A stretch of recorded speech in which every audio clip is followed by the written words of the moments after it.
Boa noite, galera. Sejam muito bem-vindos novamente a mais um webinar aqui com a Mentorama. Eu espero que todo mundo tenha tido um dia super produzido aí, super produtivo, super legal. Eu vi aí que a galera estava bastante, né, engajada aí, mandando bastante material.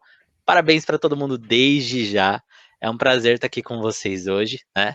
Para a gente aí descobrir então, né, como que foi um dia aí de game designer, né, por um dia, e também a gente poder ver os trabalhos aí que foram avaliados pelo nosso querido designer do FIFA aqui, Giliard, que está mais uma vez com a gente, né. Vamos lá Sim. então, galera. Ah, aproveitem aí, contem para mim como é que tá o som, vocês estão ouvindo a gente bem? Conseguem ver a gente bem?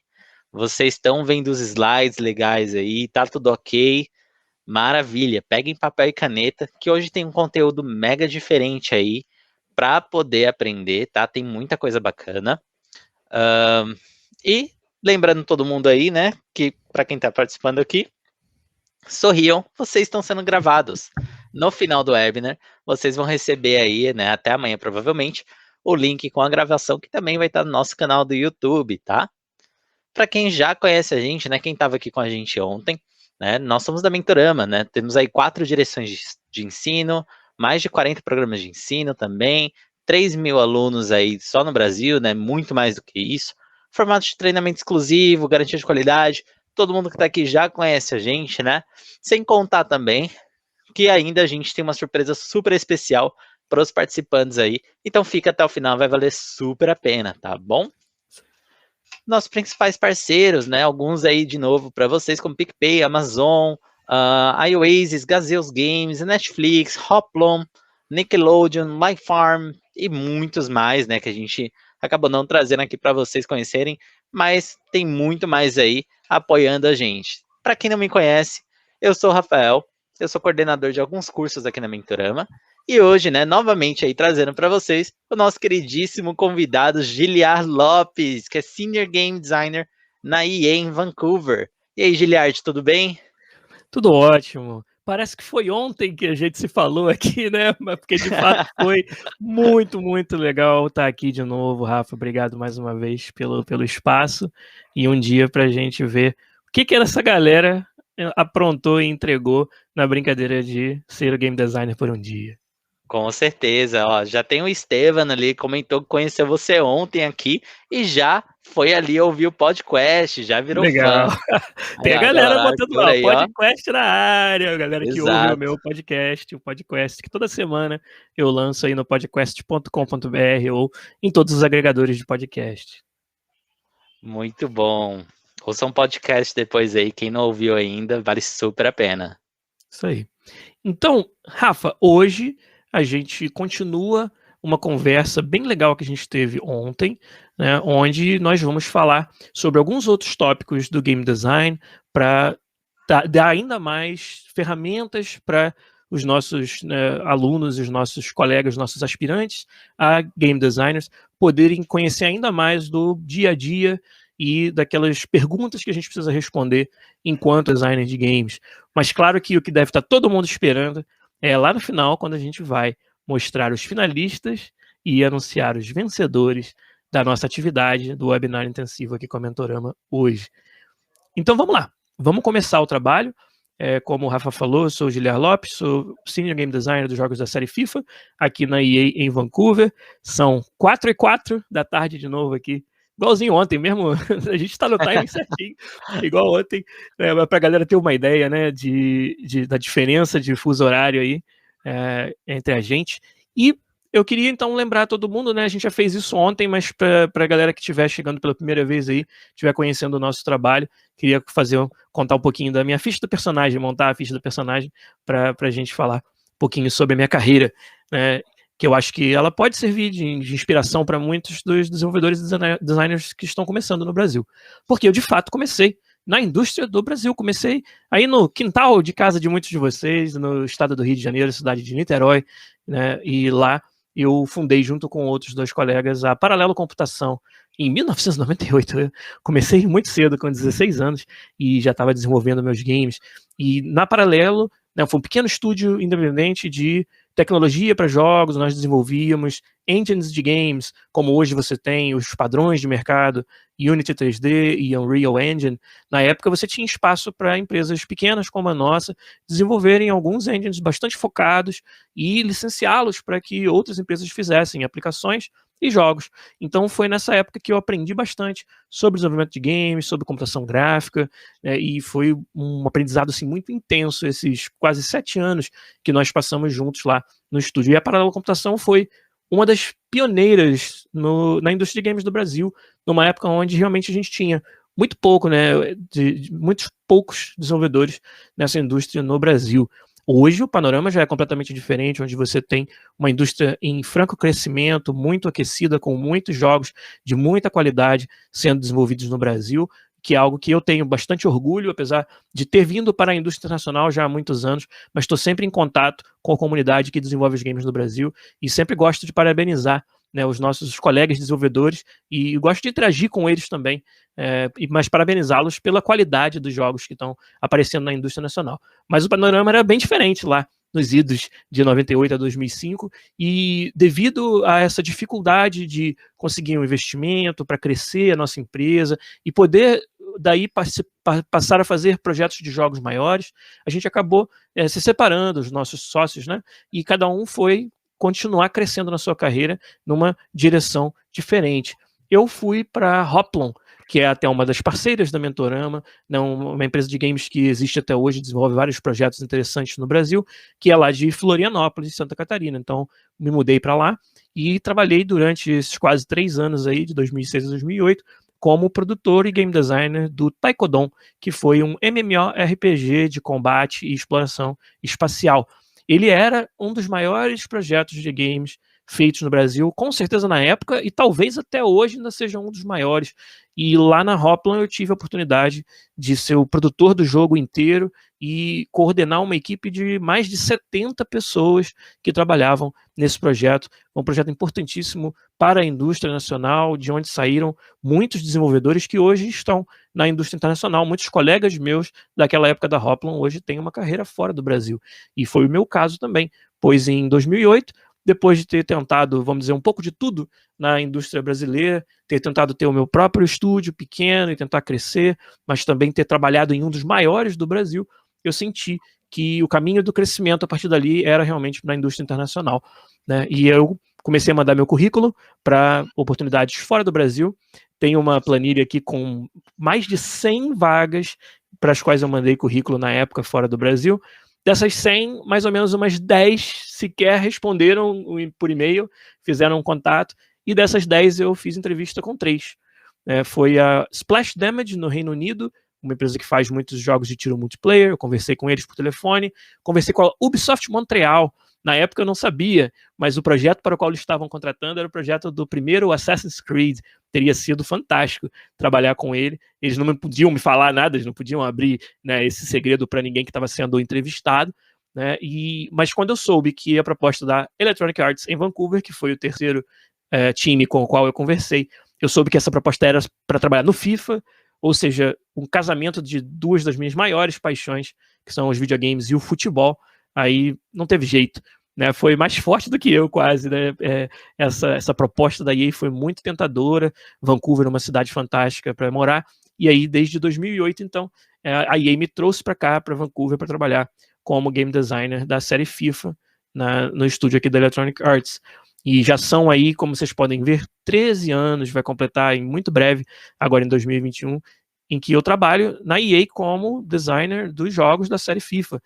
E tenho, né, eu sou muito grato pela oportunidade, fico muito feliz pelo privilégio de poder estar fazendo isso, né, fazer o que eu amo aqui numa empresa fora do Brasil, de um tamanho tão grande, de um jogo que é jogado por milhões e milhões de pessoas. Então, sempre que eu tenho a oportunidade de compartilhar um pouco dessa experiência em eventos como os webinars aqui da Mentorama, eu gosto bastante de fazer isso. Aqui tem alguns screenshots de versões do FIFA que marcaram a minha carreira, né?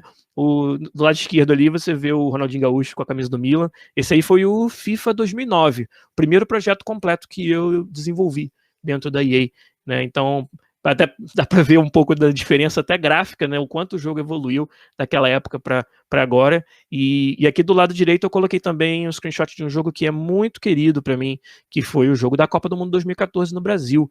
Esse foi o primeiro projeto em que a equipe do FIFA na EA confiou a mim uma área maior do projeto, né? Eu tomei conta de várias áreas do design do jogo e talvez pelo fato de eu ser brasileiro, de eu trazer, né, esse aspecto cultural do futebol no Brasil para um jogo que era sobre a Copa no Brasil, eles fizeram essa escolha, me deram essa oportunidade e eu agarrei com as duas mãos, com as duas pernas, e foi um projeto do qual eu tenho muito orgulho da gente ter feito um jogo bem legal para a Copa do Mundo 2014, que ficou marcado realmente, né?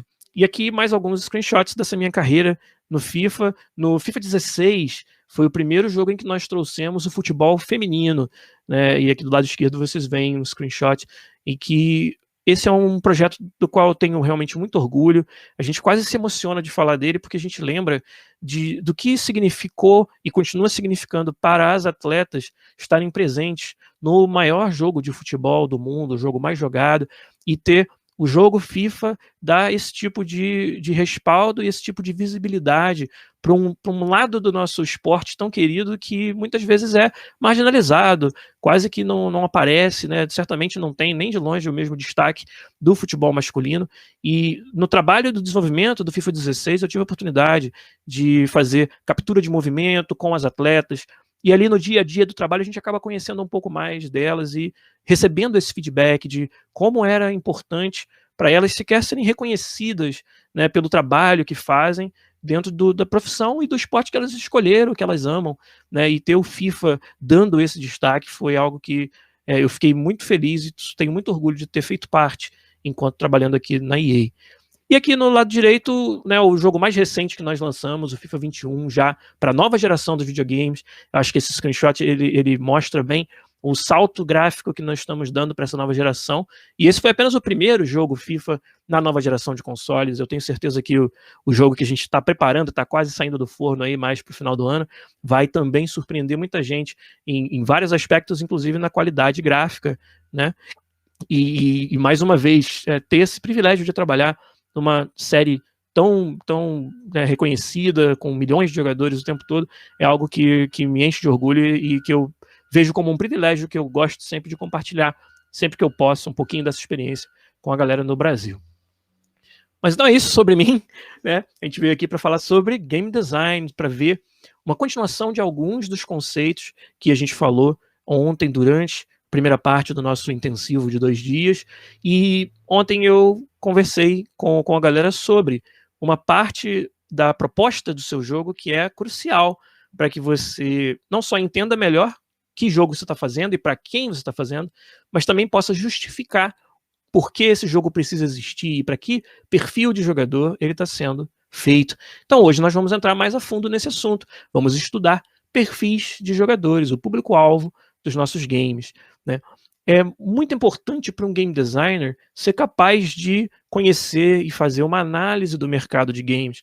O game design, quanto mais você ganha experiência nessa área, mais você percebe que ele não é tanto sobre ter a melhor ideia ou ter ideias fora de um contexto e no vácuo, mas sim ter ideias que se aplicam a um determinado mercado que você quer atingir, um objetivo de negócio da empresa. Não tem nada de errado em você, muitas vezes, deixar de fazer o jogo que você mais gostaria de jogar e fazer o jogo que o seu público-alvo procura. Porque, no final das contas, a gente não desenvolve os jogos para nós mesmos. E quanto mais cedo o designer se desvencilhar dessa ideia e abraçar o fato de que ele vai ser um melhor designer, quanto mais ele for capaz de se colocar no lugar do público-alvo, entender quais são as motivações, os anseios desse público e desenvolver jogos que atendam a essas motivações, mais ele vai estar crescendo e amadurecendo na profissão. Então a análise de mercado é uma parte fundamental do trabalho do designer, né? Não existe uma fórmula para o sucesso, ninguém sabe prever de antemão que o jogo vai fazer sucesso, mas existem sim ferramentas para embasar essas decisões. Aqui tem um exemplo de até uma pesquisa bem recente feita, né? A pesquisa Game Brasil já é uma pesquisa famosa da indústria de games nacional, e essa é a versão 2021, que eles liberaram alguns dados bem interessantes. A gente não vai entrar em detalhes sobre esses dados aqui, acho que fica até como exercício para quem quiser pegar a versão gravada do YouTube e dar uma olhada mais a fundo nesse slide para encontrar aí alguns pedaços de informação bem interessantes. Mas o que eu queria mostrar aqui é muito mais o formato e a forma como a gente pensa no nosso público-alvo, como a gente precisa conhecer as diferentes motivações, as diferentes características de cada pedaço do nosso público. E aí, olhar para isso e talvez dizer, olha, se eu estou desenvolvendo um jogo para smartphones com uma temática que a gente acha que vai ser bastante atraente para o público feminino, aqui eu tenho dados que vão embasar essa decisão. Eu vou mostrar, olha, de fato, no mundo dos smartphones, as mulheres têm uma grande parcela de atuação, de participação e de presença como consumidoras, né? E esses são os pequenos argumentos e ferramentas que a gente utiliza na hora de formatar uma ideia de jogo, e que eu acho que no exercício do intensivo de ontem e hoje, vocês também vão ter tido a oportunidade de parar e pensar um pouquinho sobre o perfil do público-alvo dos seus jogos. Mas, fora essa parte mais de dados, a gente tem algumas ferramentas mais teóricas que já foram desenvolvidas pelos designers que vieram antes de nós para classificar o nosso público-alvo de uma maneira bem interessante. Então, vou mostrar para vocês hoje os chamados arquétipos de Bartle. O Richard Bartle, que foi o designer do MUD, Multi-User Dungeon, um dos primeiros jogos multiplayer online do mundo. Eram jogos de RPG no formato texto, mas em que múltiplos jogadores participavam ao mesmo tempo. E o MUD é considerado um dos jogos pioneiros na nossa indústria de games. E o Richard Bartle, ele desenvolveu uma classificação dos jogadores que ela é usada até hoje, e vocês vão ver, vocês vão se identificar e vão identificar os seus amigos em cada uma dessas categorias de uma forma muito forte. E eu acho que vai fazer bastante sentido e vai ajudar para que a gente identifique nos nossos jogos, os jogos que a gente faz, para que arquétipo, para que tipo de jogador a gente está fazendo. Então, funciona mais ou menos assim. Em um eixo, você tem a ideia de que o seu jogador, o que ele gosta mais de fazer? Ele gosta de agir, ele gosta de ver o resultado daquilo que ele impõe no jogo, ou ele gosta de interagir, ele gosta mais de se relacionar com, seja o mundo, seja os personagens, né? Que tipo de motivação em termos da sua ação no jogo o jogador tem? Ele é mais para ação ou mais para interação?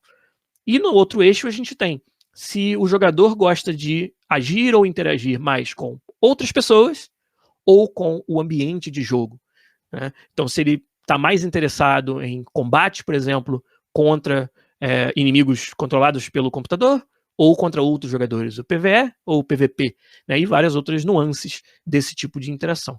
Então, quando a gente estabelece esses dois eixos e a gente olha para os 4 quadrantes, a gente vai identificar 4 tipos de jogador bastante distintos e bastante interessantes, né? Quando o jogador gosta de interação mais do que de ação, ou seja, ele gosta desse feedback, de, né, receber algo em troca daquilo que ele está fazendo no jogo, né, e de ser o alvo das ações dos outros jogadores, tanto quanto ele também exerce.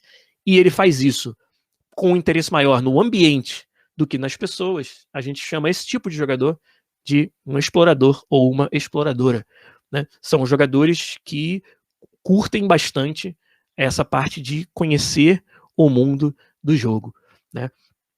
Agora, no outro, a gente vai falar mais detalhes sobre cada um deles e vai mostrar exemplos também.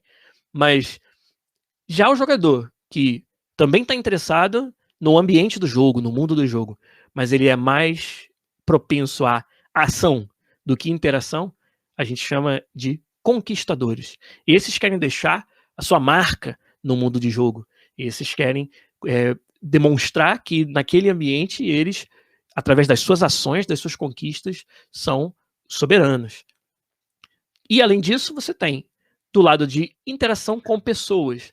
Esse é quase fácil da gente adivinhar o nome, né? O nome que a gente dá para esse perfil são os socializadores. São aqueles que gostam da parte de interação, mas muito mais com outros jogadores do que necessariamente com o ambiente de jogo, né? E quantos jogos existem quase que como uma desculpa para a gente estar interagindo online com os nossos amigos e socializando, né?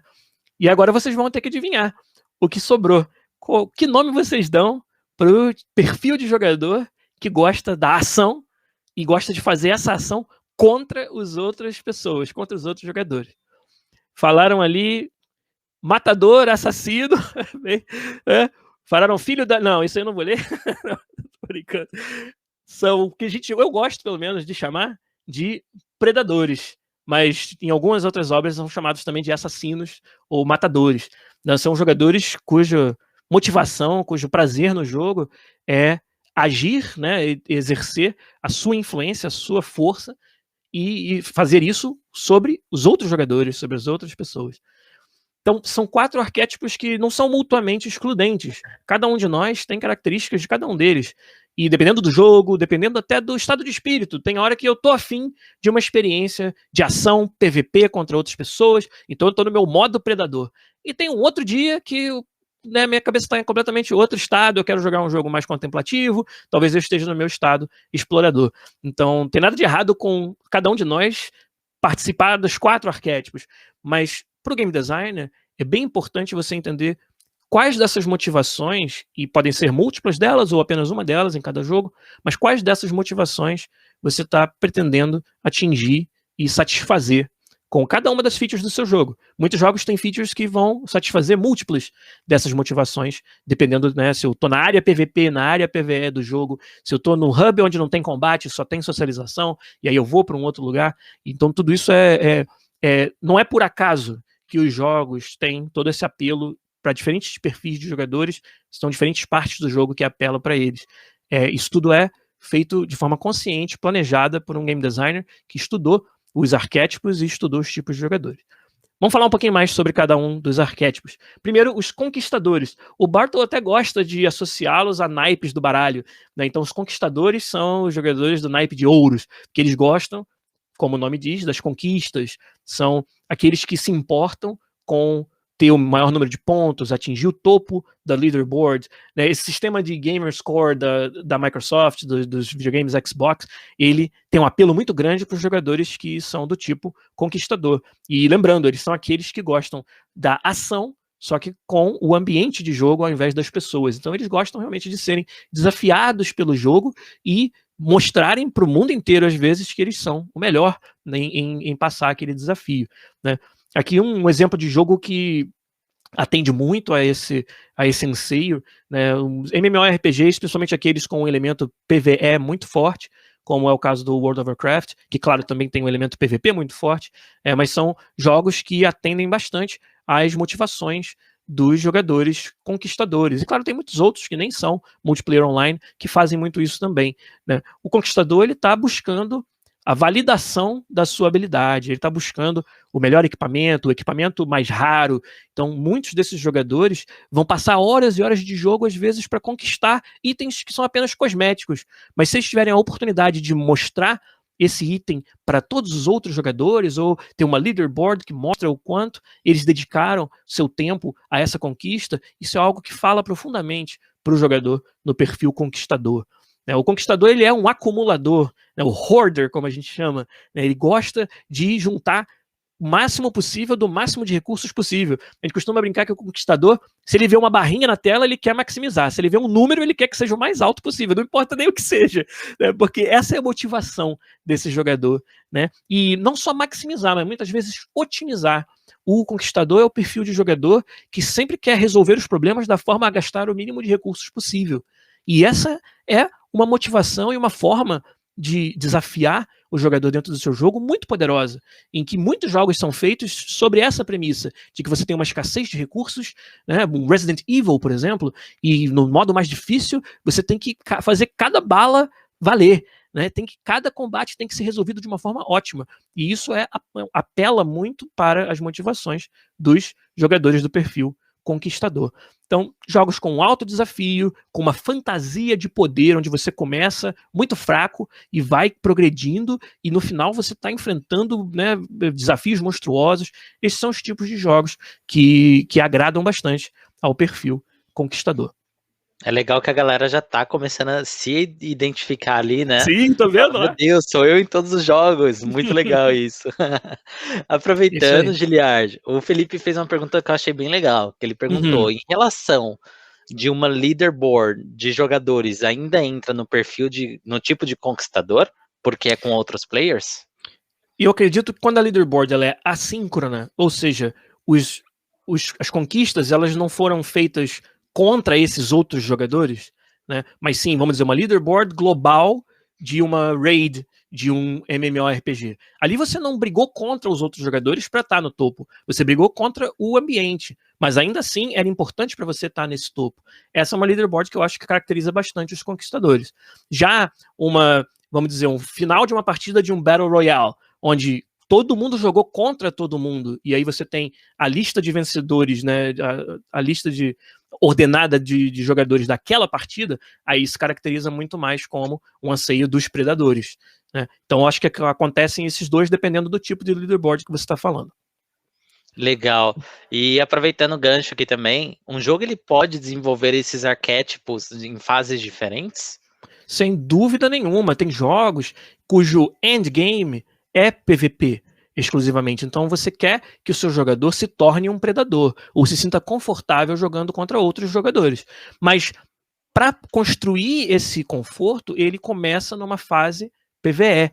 Ela tem todo um momento do jogo onde você não está jogando contra os outros jogadores, e aí você está exercendo muito mais o seu aspecto conquistador, vai subindo de nível, vai se preparando para o momento onde você vai, se você quiser, se soltar no mundo do PVP, no mundo do combate online. Vários jogos utilizam esse tipo de progressão para te levar, né, e para atender a anseios de mais de um arquétipo diferente. Então, mesmo dentro do mesmo jogo, isso com certeza acontece. E tem vários outros exemplos aí que a gente podia dar que misturam os outros arquétipos também.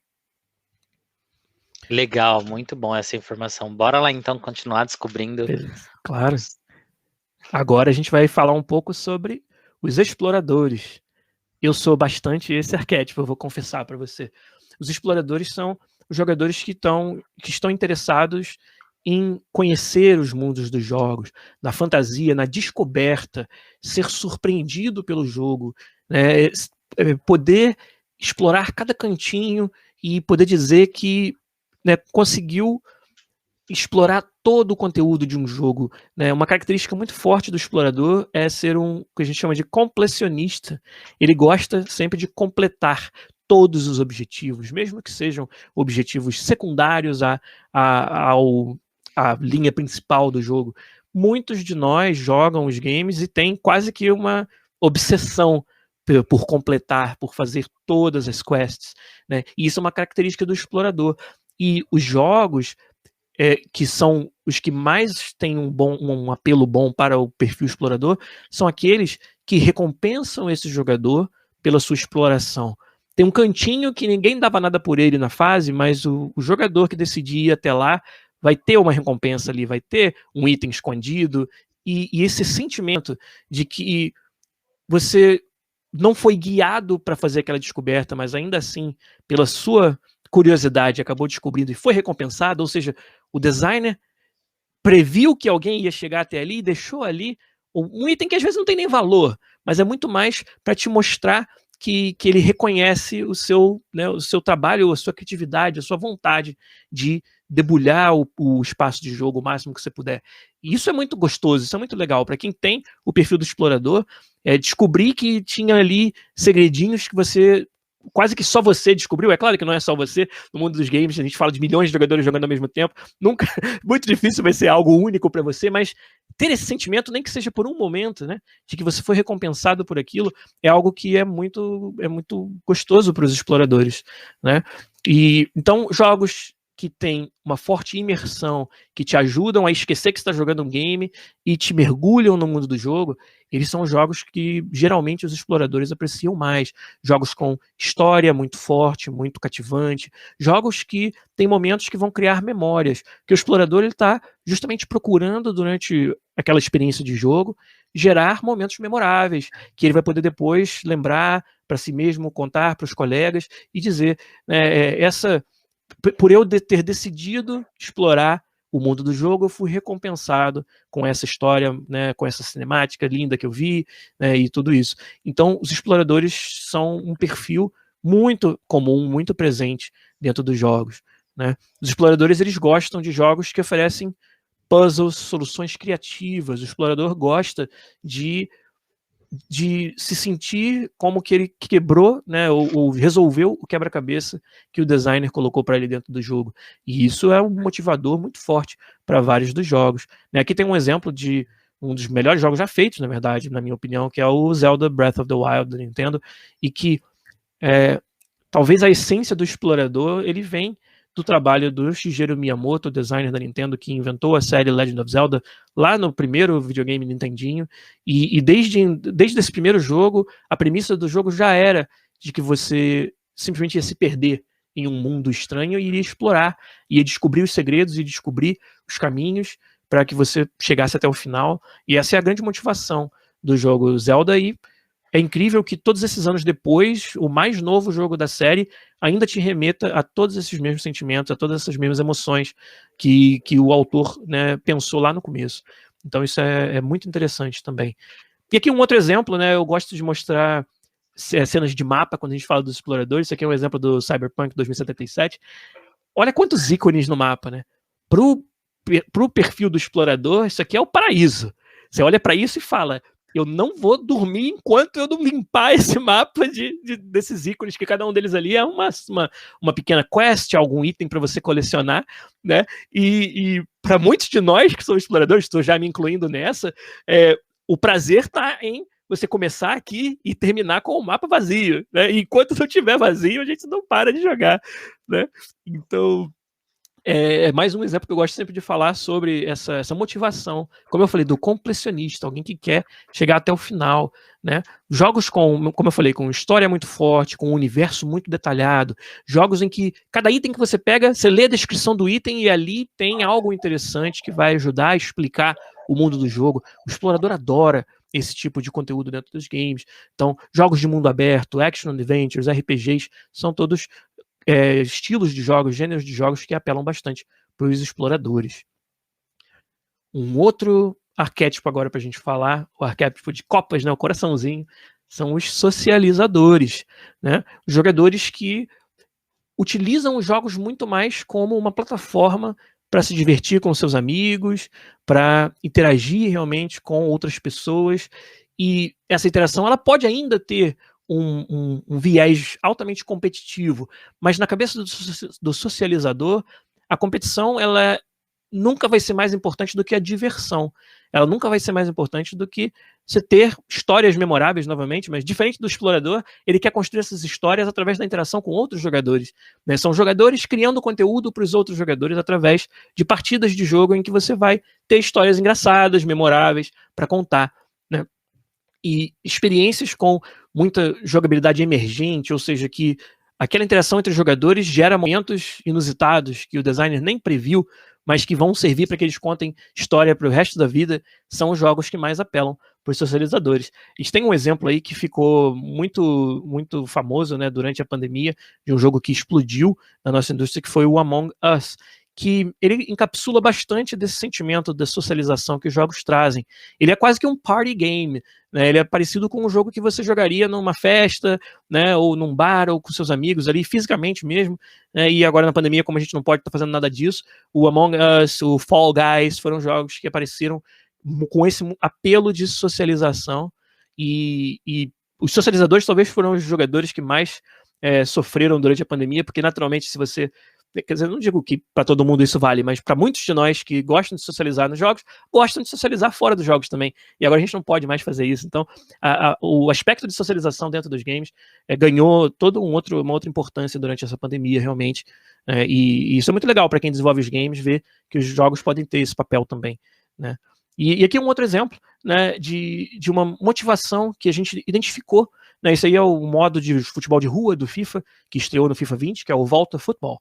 E eu trouxe ele aqui justamente para dar um exemplo para vocês de algo muito presente no trabalho do game designer, no meu trabalho como designer do FIFA, que tem a ver com os arquétipos ou tipos de jogadores. O Volta, que é o modo de futebol de rua, a razão dele existir hoje foi porque nós, designers, identificamos que alguns perfis de jogador, como, por exemplo, os socializadores, não tinham uma oportunidade tão boa assim de fazerem essa socialização durante o jogo normal, vamos dizer, 11 contra 11 no FIFA. Não tinha um modo de jogo dentro do FIFA que ajudasse para que esses jogadores pudessem se expressar, pudessem personalizar os seus avatares da maneira como eles querem, com muitas opções, com opções de roupas também, de estilo, né, estilo de moda, estilo visual dos seus avatares, e além disso um modo de jogo onde, muito mais do que necessariamente dar uma goleada, o que você realmente quer é se divertir com o futebol junto dos seus amigos, num ambiente descontraído, né? E essa é a motivação que está por trás da gente ter trazido o modo volta, né? E isso é mais um exemplo de como esse estudo dos perfis de jogador é útil desde o seu jogo, pequeno jogo indie, desde o seu trabalho no intensivo do Mentorama até desenvolvimento de um jogo do tamanho do FIFA, né? E eu tô vendo até o pessoal ali no chat falando, eu não gosto do volta, isso, aquilo, e não é para todo mundo mesmo, né? A ideia é justamente essa, para que a gente pudesse trazer um arquétipo, um tipo de jogador que talvez não fosse grande fã do FIFA. Então, para quem gosta do FIFA 11 contra 11, da competição mais acirrada, talvez realmente não seja para esse jogador, e tudo bem, né? Essa que era a ideia de trazer um modo onde você pudesse trazer um outro tipo de jogador para se divertir com ele. E eu acho que nisso o modo volta ele é muito bem sucedido, sim. Então os socializadores eles gostam de expressão, personalização, eles gostam de se organizar em guildas ou clubes ou times, né? E jogos sociais, party games, jogos onde você compete, mas a competição é muito mais pela diversão, são os jogos que mais têm apelo para os socializadores. E aí a gente vai para o último perfil, que são os predadores, aqueles que gostam da ação contra outros jogadores, que tem um exemplo, obviamente, todo mundo no Brasil deve conhecer, do Counter-Strike, né, um dos jogos mais jogados aí no nosso mercado, com certeza, um jogo com uma cena de esports muito forte, onde muitos brasileiros se destacam. O predador está procurando adrenalina, ele está procurando a validação da sua habilidade quando comparada diretamente com a habilidade dos outros jogadores, e não necessariamente numa leaderboard onde cada um conquistou separadamente. Não, o predador ele quer se provar no campo de batalha para valer. E os jogos de tiro multiplayer são, né, um exemplo clássico dos predadores, mas também os jogos de esporte, né, o esporte como uma competição bastante acirrada, em que você precisa de muita habilidade para sobrepujar o oponente. O FIFA, a cena de esportes do FIFA é muito forte também hoje e, né, ela atende aos anseios dos jogadores predadores, né? O Bartol costuma associar o naipe de paus para dizer que os predadores gostam de dar um pau nos outros jogadores, né?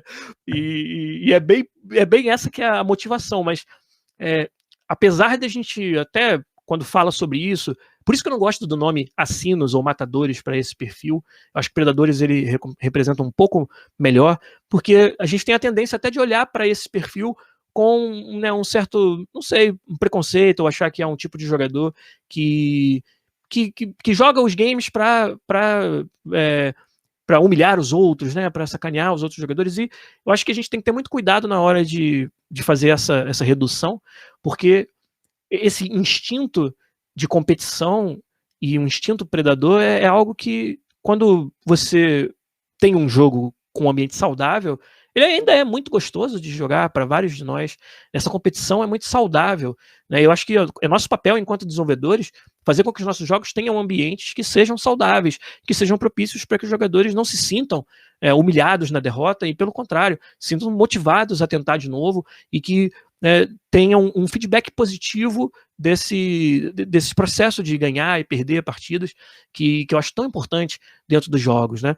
Mas os predadores são os dominadores, são os ultra competidores da nossa indústria. Aqui um outro exemplo de um jogo que celebra, né, os predadores através de features como a jogada da partida, né, que é o Overwatch, que em vários desses outros shooters multiplayers você tem essa glorificação da habilidade, né? E não tem nada de errado com isso. Eu entendo, contanto que a gente esteja fazendo o nosso dever de casa de ter, como eu falei, um ambiente que não seja tóxico para os jogadores, né? E que nós, desenvolvedores, tentemos cada vez mais diminuir a toxicidade dos nossos games. Mas os predadores, então, eles gostam muito dos jogos com PVP, dos testes de habilidade,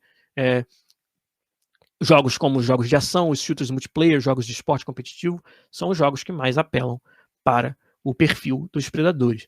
Então, tomara que a gente tenha é, né, visto um pouco mais sobre esses arquétipos, esses tipos de jogadores, e que isso sirva para cada um de nós, enquanto designers, pensar cada vez mais no público-alvo, em como nós estamos formatando o nosso jogo para atender os anseios de cada um desses perfis, que eu acho que é uma ferramenta muito útil, fundamental, para a gente entender mais as pessoas para as quais a gente faz tudo o que a gente faz, que afinal de contas a gente desenvolve jogos para que os jogadores joguem, e cada um desses perfis aí são oportunidades para um game designer fazer jogos diferentes, jogos interessantes para cada um deles.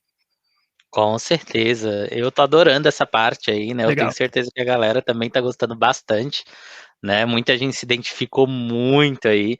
Inclusive, fizeram uma pergunta que eu achei bem legal aqui, né? Deixa eu ver se eu Uhum. encontro aqui. Teve alguém que perguntou se é possível, né, você se identificar com um arquétipo desse em um jogo e mudar totalmente dentre outro jogo. Cara, acho que nós todos, enquanto gamers, temos a resposta dessa pergunta na veia. É claro que sim, é claro que diferentes momentos do dia, diferentes tipos de jogos. Às vezes eu não sou um predador nato, mas tem um jogo que todos os meus amigos estão jogando e eu quero, sabe, pelo menos competir um pouquinho ali dentro, né? Então acho que sim. Eu acho que e não tem nada de errado com isso também. Como designers, a gente tem que é, almejar alguns desses perfis, mas a gente vai acabar atingindo pessoas que têm uma interseção de múltiplos desses perfis, e isso é ótimo. E é bom porque ele promove uma diversidade nas experiências de jogo, que eu acho muito saudável. E eu, por exemplo, até me identifiquei com os exploradores, mas eu sou os quatro, com certeza, porque a quantidade de jogos diferentes que eu jogo, não tem como não ser todos os quatro arquétipos e perfis de jogador. Legal, muito bom. Bora lá então, né? Falando um pouquinho aí mais sobre o mercado, a gente sabe, né? A gente já conversou um pouquinho ontem aí, né? Só para lembrar vocês que a indústria, né, continua crescendo, né? Óbvio que de ontem para hoje, né, não teve um pulo assim gigantesco, mas óbvio, né, que sempre vai estar crescendo, sempre vai estar num crescimento aí muito bom. Então é muito bom que vocês comecem também a preparar vocês mesmos para que essa mudança venha, né? Para que esse crescimento venha aí e vocês consigam acompanhar, né? Por isso, eu quero lembrar vocês mais uma vez aqui sobre o nosso profissão game designer, tá? Eu sei que tem algumas pessoas novas aí que não estavam ontem, então sejam muito bem-vindos. Eu espero que vocês aprendam bastante para a galera que estava ontem, só para lembrar um pouquinho mais aí do que a gente já conversou, tá? Para quem não conhece aí o profissão game designer, né? Tem a ajuda do nosso centro de carreiras, que é uma novidade muito boa que a gente tem na Mentorama, onde você tem todo o suporte aí para montar o seu currículo, montar o seu portfólio, organizar também. Tem empresas reais, né, que nos apoiam, onde você tem entrevistas que a própria Mentorama te ajuda para você poder entrar no mercado de trabalho enquanto você é nosso aluno.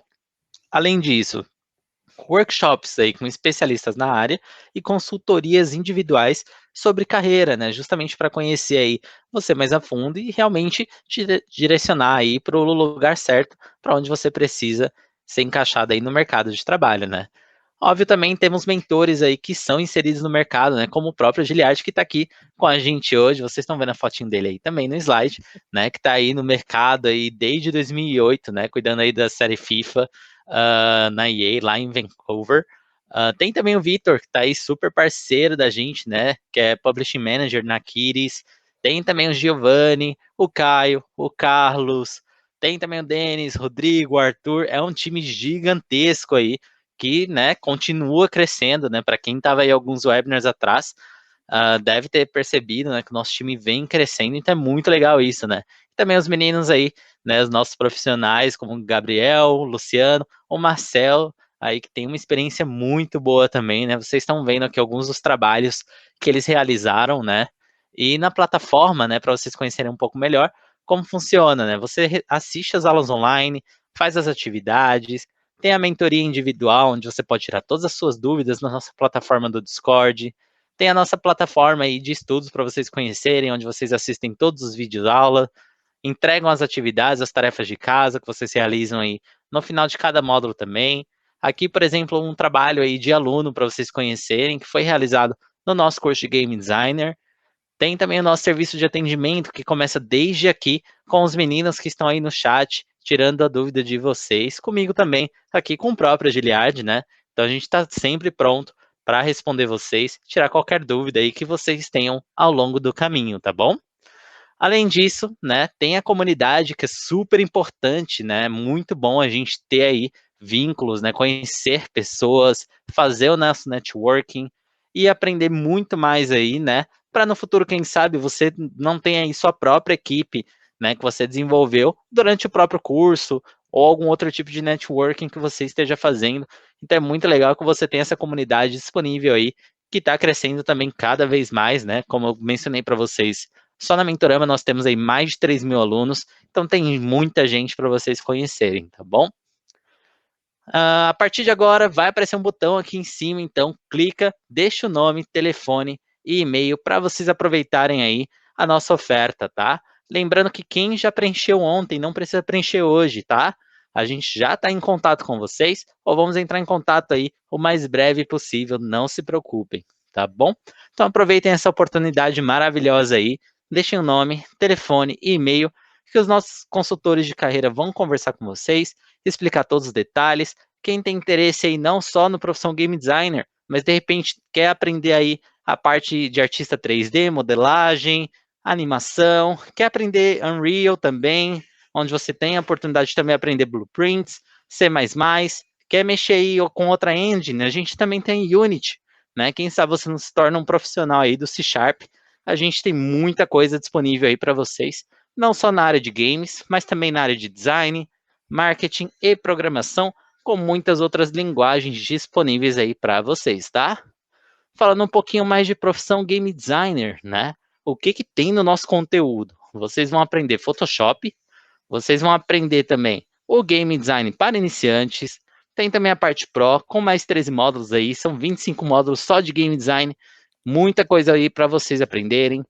Tem o Mentorama Game Lab, onde vocês vão desenvolver um jogo real com a ajuda dos nossos profissionais aí da Mentorama, e quem sabe o seu jogo não é comercializado no mercado, não é? Aí você já tem a oportunidade gigantesca de já ter o seu primeiro trabalho para o seu portfólio, que é super legal. E também a nossa parte de Unreal Engine 4, né? Na parte de iniciante nós temos 15 módulos e também a parte Pro com mais 15 módulos. Então, um conteúdo super legal para todo mundo aprender aí, todo mundo desenvolver e todo mundo ter oportunidade, né? De estar aí, quem sabe vocês não estão aqui no futuro comigo, né? Onde o Giliard está agora, ou trabalhando com ele também.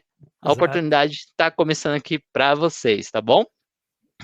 Para vocês conhecerem um pouquinho aí de algumas habilidades que vocês vão ter após o curso também, que é super importante, né? Lembrando que aí um game designer, né, ele não trabalha só numa área, então você tem a possibilidade de fazer infinitos trabalhos aí em diferentes áreas também, né? E como eu já mencionei com vocês, a oportunidade de colocar lá o nome, telefone e o e-mail não é só para esse curso, a gente tem muito mais para mostrar para vocês.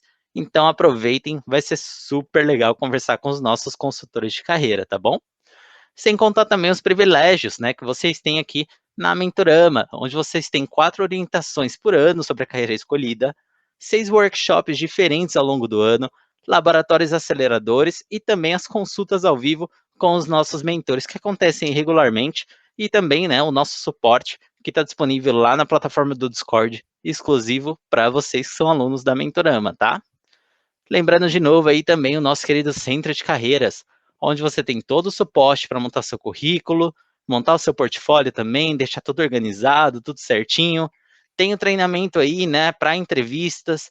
Tem entrevistas também com empresas reais, né, que a Mentorama te ajuda a entrar, para a Mentorama poder te ajudar a entrar no mercado de trabalho, consultoria individual, workshops com especialistas, né? Então aproveitem, deixa aí o nome, telefone e e-mail, é uma oportunidade única. Quem não aproveitou ontem, aproveita hoje, que vai valer super a pena, tá bom, pessoal? Bora lá então, né, para mais um pouquinho aí de apresentação. Eu tô com a minha garganta sequíssima. Eu começar Hidrata a falar, aí, Rafa. com certeza.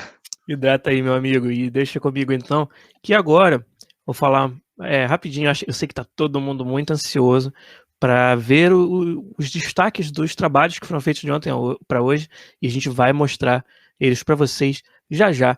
Mas eu preparei um pouquinho mais de conteúdo aqui, mais rápido do que a parte anterior, mas para a gente falar de uma outra parte da proposta do game que é fundamental que o game designer conheça e considere na hora de fazer o design do jogo.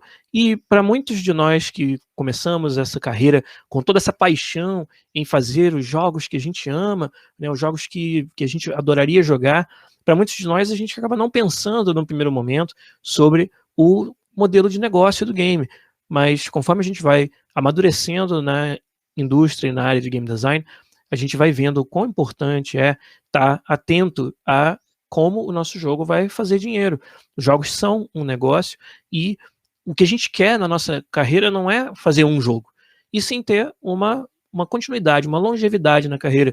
E isso você só vai conquistar tendo sucesso comercial dos seus games. Isso aí é algo que não tem como você ignorar. E quanto antes o game designer se conscientizar disso, não é que você vai fazer jogos para ficar rico sem nenhum outro, né, objetivo. Pelo contrário, você pode desenvolver muitos dos seus jogos autorais, mas ter aí no seu cinto de utilidades os modelos de negócios, conhecê-los, saber qual deles aplica melhor para o seu jogo, e com isso, né, dar a si mesmo, dar ao seu projeto uma chance de ter um sucesso comercial que vai aí bancar os seus próximos N projetos, né, e vai garantir que você continue exercendo a sua profissão. Acho que é isso que nós todos queremos, é ter uma carreira na área de game design, não apenas fazer um jogo. Então, por isso, eu sempre saliento, sempre falo o quão importante é você conhecer os modelos de negócio e preparar o seu jogo para cada um deles, né, para aquele modelo que for mais adequado. Então, vamos falar um pouquinho hoje aqui sobre alguns desses modelos de negócio.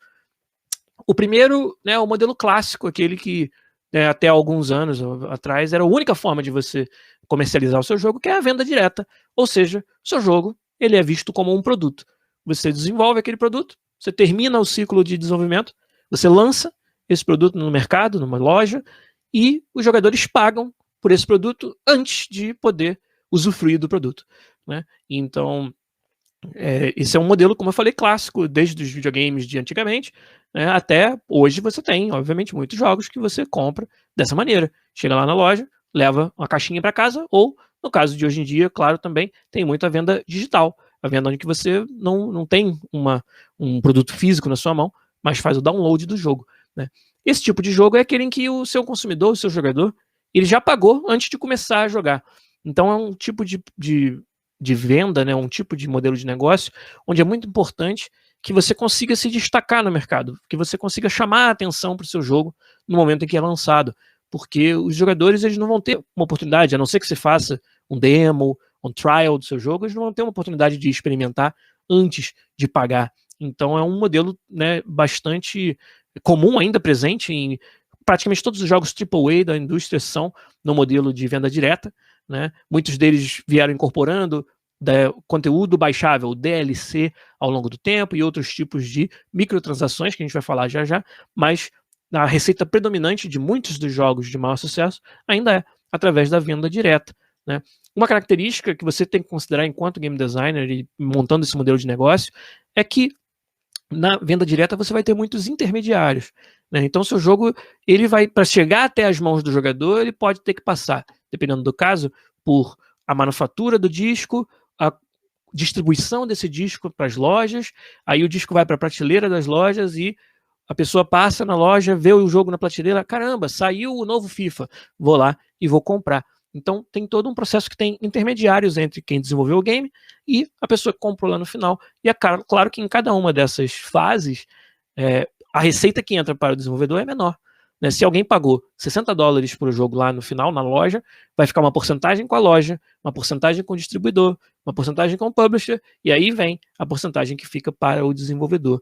Então, quando a gente pensa em modelo de negócio de venda direta, a gente tem que considerar que, apesar dele ser um modelo de baixo risco, no sentido de que quando a pessoa joga o seu jogo, ela já comprou, né, ele vem traz junto dele uma série de intermediários, né? E, como eu falei, hoje a gente tem uma predominância grande da venda digital. Cada vez mais a nossa indústria está indo para uma direção em que a gente vai comprar os jogos digitalmente, baixá-los e aproveitar deles sem precisar de um elemento físico desse produto, né? Mas, apesar de que nós, que somos bem antenados, né, bem hardcore jogadores de todos os jogos, eu acho que para muitos de nós a gente já está muito mais acostumado com a venda digital. Acho que vocês se surpreenderiam se soubessem o quão difícil é, né, a venda digital. Porque o quanto a venda física ainda é importante na nossa indústria, o quanto os jogos, para muitas pessoas, eles são um passatempo e não necessariamente, né, uma obsessão como é para muitos de nós. Então elas não sabem quando que saiu o jogo mais recente, qual o jogo legal que está aí no mercado, né, e dependem da presença física, das lojas físicas, para serem chamados para isso. Tá andando num shopping e vê lá um Master Chief gigante, uma escultura do Master Chief na porta da loja, e aí se liga, caramba, será que saiu um novo jogo do Halo? Vou entrar e vou dar uma olhada. Ainda tem uma quantidade muito grande do nosso público, dos nossos consumidores, que não tem, às vezes, nem tempo ou não é o hobby daquela pessoa, tá sempre sabendo de tudo que acontece na indústria de games.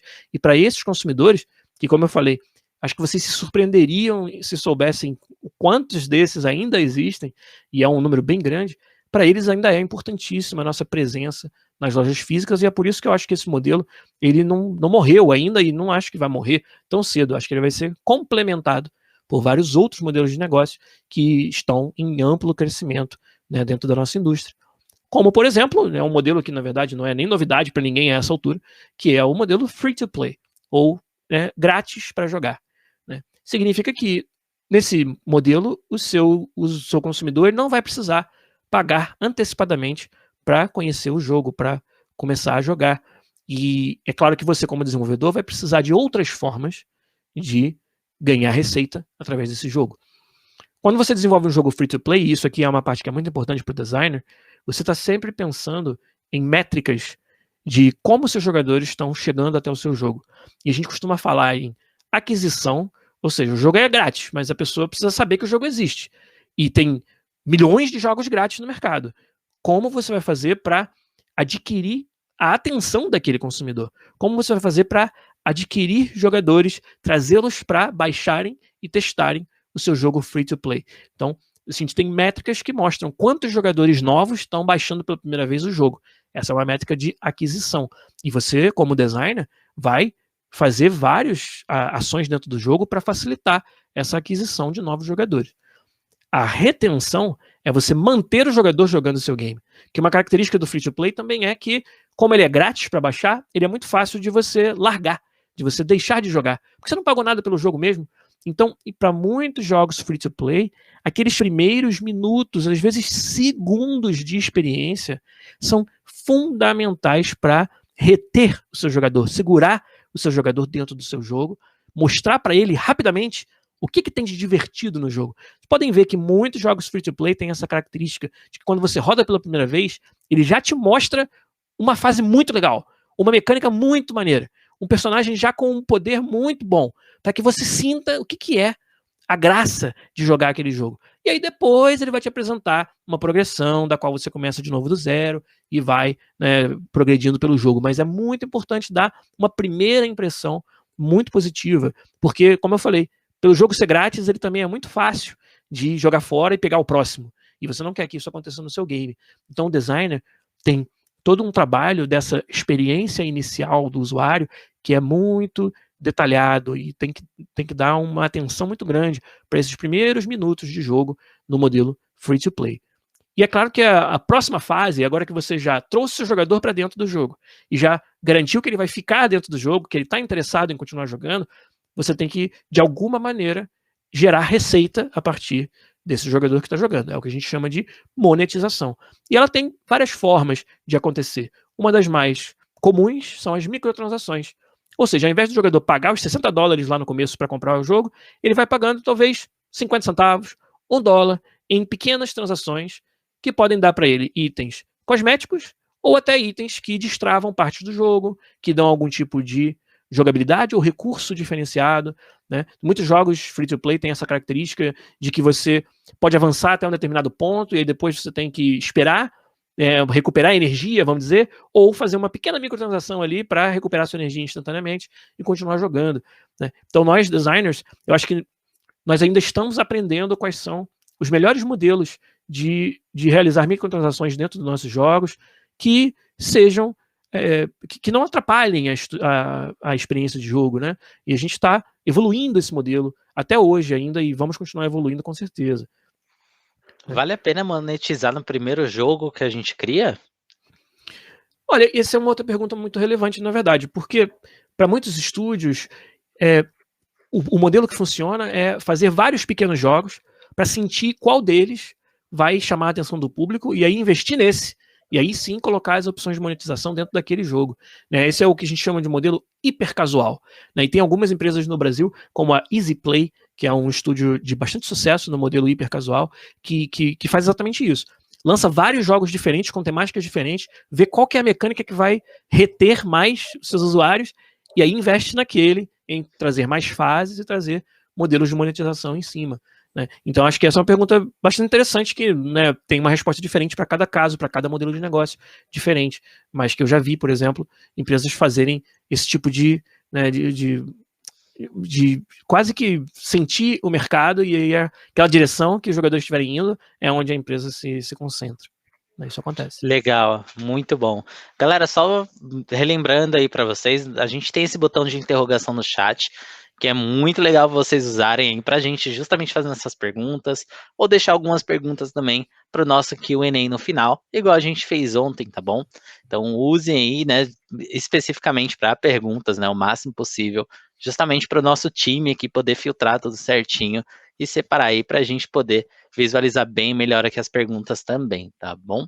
Isso aí. Bora lá então continuar. Os jogos free-to-play, eles muitas vezes operam como um serviço, ou seja, não só o jogo, ele deixa de ser um produto, passa a ser um jogo que você está atualizando de forma muito frequente, porque uma característica importante da retenção do jogador é sempre ter conteúdo novo para ele jogar. E como o jogo free-to-play ele não se vale do jogador já ter pago no começo, ele precisa que o jogador esteja sempre engajando, para que esteja sempre gerando receita, ele depende bastante de ser operado como um serviço, que é uma nova tendência da nossa indústria, operar os jogos dessa maneira, tá sempre colocando mais conteúdo, dando um suporte ao vivo ao jogo que está sendo jogado, e não mais aquela ideia de que eu fiz o jogo, terminei, lancei na loja e nunca mais vou olhar para esse jogo de novo, vou partir para o próximo. Né? Hoje é muito mais comum que a gente opere os jogos como serviço, realmente. E uma outra forma de você monetizar, que muitas vezes substitui as microtransações, e você acaba não cobrando do seu usuário, né, em dinheiro, mas cobra em tempo, é você utilizar propagandas dentro dos jogos. Quem joga jogos mobile está cansado de ver jogos que trazem propagandas dentro do game. E, de novo, é mais um desafio para nós, game designers, tentar inserir essas propagandas dentro do jogo, que a gente precisa fazer, afinal de contas é a forma de monetizar o jogo, porém, sem que gere uma experiência muito ruim para o nosso usuário. Né? Então, aqui mais um exemplo de como é importante você conhecer os modelos de negócio para que você desenhe o seu jogo de forma a minimizar qualquer impacto negativo que esses modelos de negócio possam ter, porque afinal de contas eles são necessários. E quanto mais a gente está confortável, enquanto game designer, em considerar tudo isso e ainda assim trazer experiências de jogos que são divertidas, mesmo que elas tenham propagandas embutidas, e a gente vai balancear ali para saber exatamente o quanto de propaganda mostrar para que não fique muito entediante para o jogador, mas ao mesmo tempo atinja os objetivos de negócio, né? Isso tudo é muito importante, isso tudo é uma parceria que o game designer faz com outros profissionais dentro do time, como os que estão olhando para a economia, para a receita do jogo, para poder achar um balanço. Né? E o game designer é sempre o advogado do jogador, ele sempre está lutando pela melhor experiência de jogo possível, mas conhecer os modelos de negócio, não vê-los como adversários, e sim como partes fundamentais do jogo, porque, afinal de contas, como eu falei, nós queremos ser designers para continuarmos sendo designers, para termos novos projetos para trabalhar, e para isso a gente precisa do sucesso comercial dos nossos games. Mas quanto mais a gente abraça isso como uma parte fundamental do nosso trabalho, procura entender como funciona e procura dar a melhor experiência de jogo possível para o jogador, considerando tudo isso, mais bem-sucedidos e, né, e mais maduros como designers nós vamos ser. Legal. Giliard, tem uma pergunta que eu achei bem legal aqui do Claudenilson, que ele perguntou, Manda. nesse modelo de jogo free to play, aqueles que são pay to win, tende a saturar mais rápido do que free to plays que não seguem esse modelo? O pay to win, na verdade, é uma expressão bastante pejorativa na nossa indústria. Significa pagar para vencer. Né? Então são jogos em que as microtransações te dão vantagens de jogabilidade que o jogador que não pagou não tem. né? E isso pode ser visto como, a pergunta, né, do nosso ouvinte falou aí, pode ser visto como uma forma de você utilizar o poder aquisitivo para ter uma vantagem no jogo, né? Se eles saturam mais rápido, eu acho que eles têm características ruins como um todo. Quando um jogo ele é desenhado de forma que quem pagar mais sempre vai vencer, e você, por mais habilidade que tenha, por mais dedicação que coloque, nunca vai conseguir competir. Se um jogo está nesse extremo, eu acho que a gente aí já tem um problema fundamental no design do jogo, que, né, independente dele fazer saturar mais rápido ou menos rápido, você já vai ter uma rejeição para esse jogo. A nossa indústria, como eu falei, ela está aprendendo a lidar com o modelo free-to-play, está trazendo novas alternativas que não caracterizem o pay-to-win. Muitos jogos são grátis e tudo que você consome com dinheiro real são itens cosméticos, são itens que não fazem diferença na jogabilidade. E essa é uma das alternativas, uma das formas que os designers encontraram para poder relaxar um pouco desse sentimento de pay-to-win.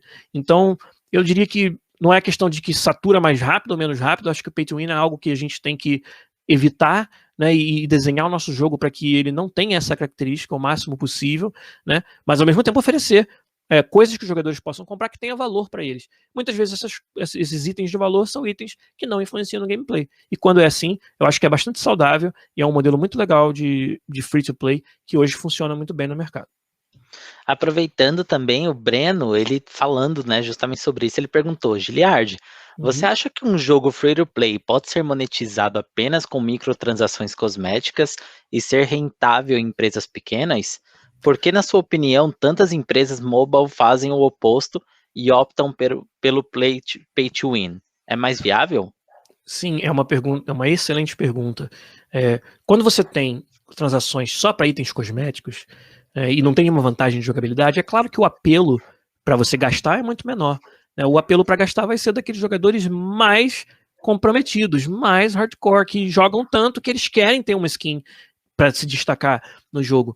Então, nessa análise a gente tem métricas, né? Quantos % dos jogadores de um League of Legends, por exemplo, que é um jogo free-to-play com transações puramente cosméticas, quantos % de todos os jogadores de LoL de fato compram skins? E óbvio que essa porcentagem não é um número muito grande, mas no caso do LoL, a base de jogadores é tão imensa que mesmo uma pequena porcentagem desse número muito grande já é o suficiente para eles terem o lucro e o sucesso comercial.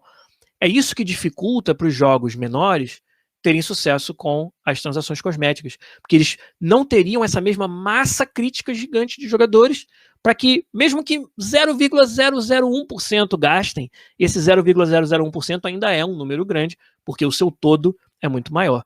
Então, é bem difícil você implementar um modelo free-to-play cosmético quando o seu jogo é uma nova IP, é um jogo pequeno, né, e está começando a ser conhecido no mercado, porque você depende realmente de uma base de usuários muito grande para ter o sucesso comercial. Muito bom, muito bom. Beleza? E aí o nosso último slide aqui, o nosso último modelo de negócios, que eu acho muito importante falar, porque ele está muito quente, ele é uma novidade na nossa indústria e está crescendo demais, que é o modelo de assinaturas. É o famoso Netflix dos games, né? E a gente está vendo aí como as iniciativas da Microsoft e de vários outros players nessa indústria, inclusive da própria EA com o EA Play, né? Inclusive esse mês aí de maio vai sair o FIFA 21 no EA Play, que a galera está esperando chegar para poder finalmente jogar o FIFA 21. É um modelo em que você paga uma assinatura mensal e tem uma biblioteca de jogos à sua disposição, que você pode jogar a hora que você quiser. E esse é um modelo que traz uma fidelização muito maior, né? Os jogadores eles se mantêm dentro desse modelo de negócio por muitos meses a fio, porque tem muito esse sentimento de que, caramba, eu paguei a assinatura até agora, tenho todos esses jogos maravilhosos para jogar, eu não quero deixar de pagar a assinatura mês que vem e não ter acesso mais aos jogos. Então, é um modelo que é muito forte essa parte da fidelização, e essa é uma característica muito boa para nós, desenvolvedores de jogos, né? Para o desenvolvedor, se eu faço um jogo que está em um desses serviços, como é que eu sou recompensado? Como é que é a minha receita, né? Ela é proporcional ao engajamento com o jogo. Então, quanto mais as pessoas estiverem jogando o meu jogo dentro de uma biblioteca gigantesca de um serviço desse, mais receita eu vou estar gerando. E isso é uma motivação muito boa para que o designer faça jogos em que cada vez mais os jogadores queiram estar engajando. Jogos profundos, com bastante conteúdo, com muitas conquistas diferentes para manter o seu jogador sempre engajado, com conteúdo ao vivo, né? Operar como um serviço para que cada dia que você entra no jogo tenha um desafio diferente. E com isso você mantenha o seu jogador dentro do seu jogo, gerando esse engajamento que vai gerar a receita. Então, eu acho que a assinatura ela é um modelo que dá aos designers muito campo para você fazer jogos do bem, jogos que o que você quer, que é engajar o seu usuário e que ele continue jogando, também é aquilo que te dá a sua receita. Né? Então uma coisa, na verdade, alimenta a outra. E isso é o que eu gosto bastante do modelo de assinatura. Né? A gente tem exemplos, como eu falei da Microsoft, com o Game Pass. Olha que modelo sensacional, como o Game Pass, principalmente para um mercado como o brasileiro, onde cada jogo individual é tão caro. Olha como o Game Pass é uma proposta fantástica de valor para o gamer brasileiro. Né? E, claro, o EA Play também, que é o serviço da empresa que eu trabalho, que traz todos os jogos da EA, ou a maioria deles, também à sua disposição por uma assinatura. Né? E esse é um modelo que, como eu falei, para mercados como o do Brasil, ele é muito atrativo. Né? E uma outra característica desse modelo de assinatura é que a gente agora está começando cada vez mais a ver os jogos na nuvem. Então, não só você tem a biblioteca de jogos e pode baixar os seus jogos para o seu dispositivo, mas você também pode jogar sem ter um console na sua casa. E esse jogo está sendo rodado, na verdade, na nuvem, está sendo rodado num data center que está longe de você, e você está apenas recebendo as imagens e mandando esse input.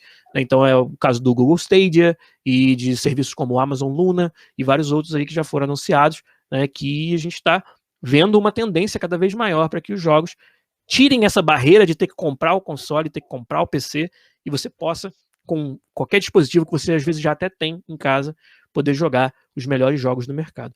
Então, esse é um apanhado de muitos dos modelos de negócio que a gente tem que conhecer enquanto designers, e quanto mais, como eu falei, quanto mais a gente estiver familiarizado com eles e abraçá-los como uma ferramenta, como uma parte fundamental do design do jogo que a gente faz, mais bem sucedido o nosso jogo vai ter a chance de ser no mercado. Legal, muito bom. Aproveitando, Giliard, o Gustavo ele fez uma pergunta bem legal em relação aí à monetização, né? Que ele falou em relação à monetização em diferentes países, como as empresas veem esse problema? Por exemplo, $50 às vezes é um troco para um americano, né? E aí acaba virando um quarto do salário de um brasileiro. Não seria mais proveitoso para as empresas cobrarem valores relativos ao mercado onde estão para poderem ter uma maior penetração? Eu acho que essa é uma pergunta bem complexa, né, que tem a ver com estratégia de preço dos jogos. Em muitos casos, as empresas que fazem jogos não têm uma opção, porque os donos da plataforma, como a Microsoft e a Sony, é que determinam que tipo de preço você pode cobrar, principalmente para o jogo de caixinha. Né? Mas vários outros jogos, onde são jogos independentes, né, o desenvolvedor pode definir o preço que ele quiser. Eu acho que aí entra também uma questão de segurança, né? A gente tem muitos casos na indústria em que o jogo na loja da Rússia está mais barato do que na loja do Brasil, aí todo mundo usa algum tipo de subterfúgio para comprar o jogo na loja da Rússia, né, para pagar menos. E isso é algo que eu acho que os publishers dos jogos também prestam atenção na hora de não fazer esse tipo de estratégia, mesmo sabendo que com isso vão estar fazendo igual a pergunta falou, né? Vai estar talvez sendo um valor altíssimo para alguém que está num país como o Brasil e um valor que às vezes é um troco para quem está nos Estados Unidos, mas isso aí nem é a minha especialidade, né? Essa área é uma área mais de marketing, distribuição e preço dos jogos, mas eu imagino que alguns dos motivos pelos quais não seja assim tão fácil sejam esses que eu respondi para você. Legal. Eu não sei se você pode responder essa também, né, que o Felipe fez, que ele perguntou o seguinte: no modelo por assinatura, todos os jogos ganham uma certa parcela por mês ou depende da quantidade de players jogando?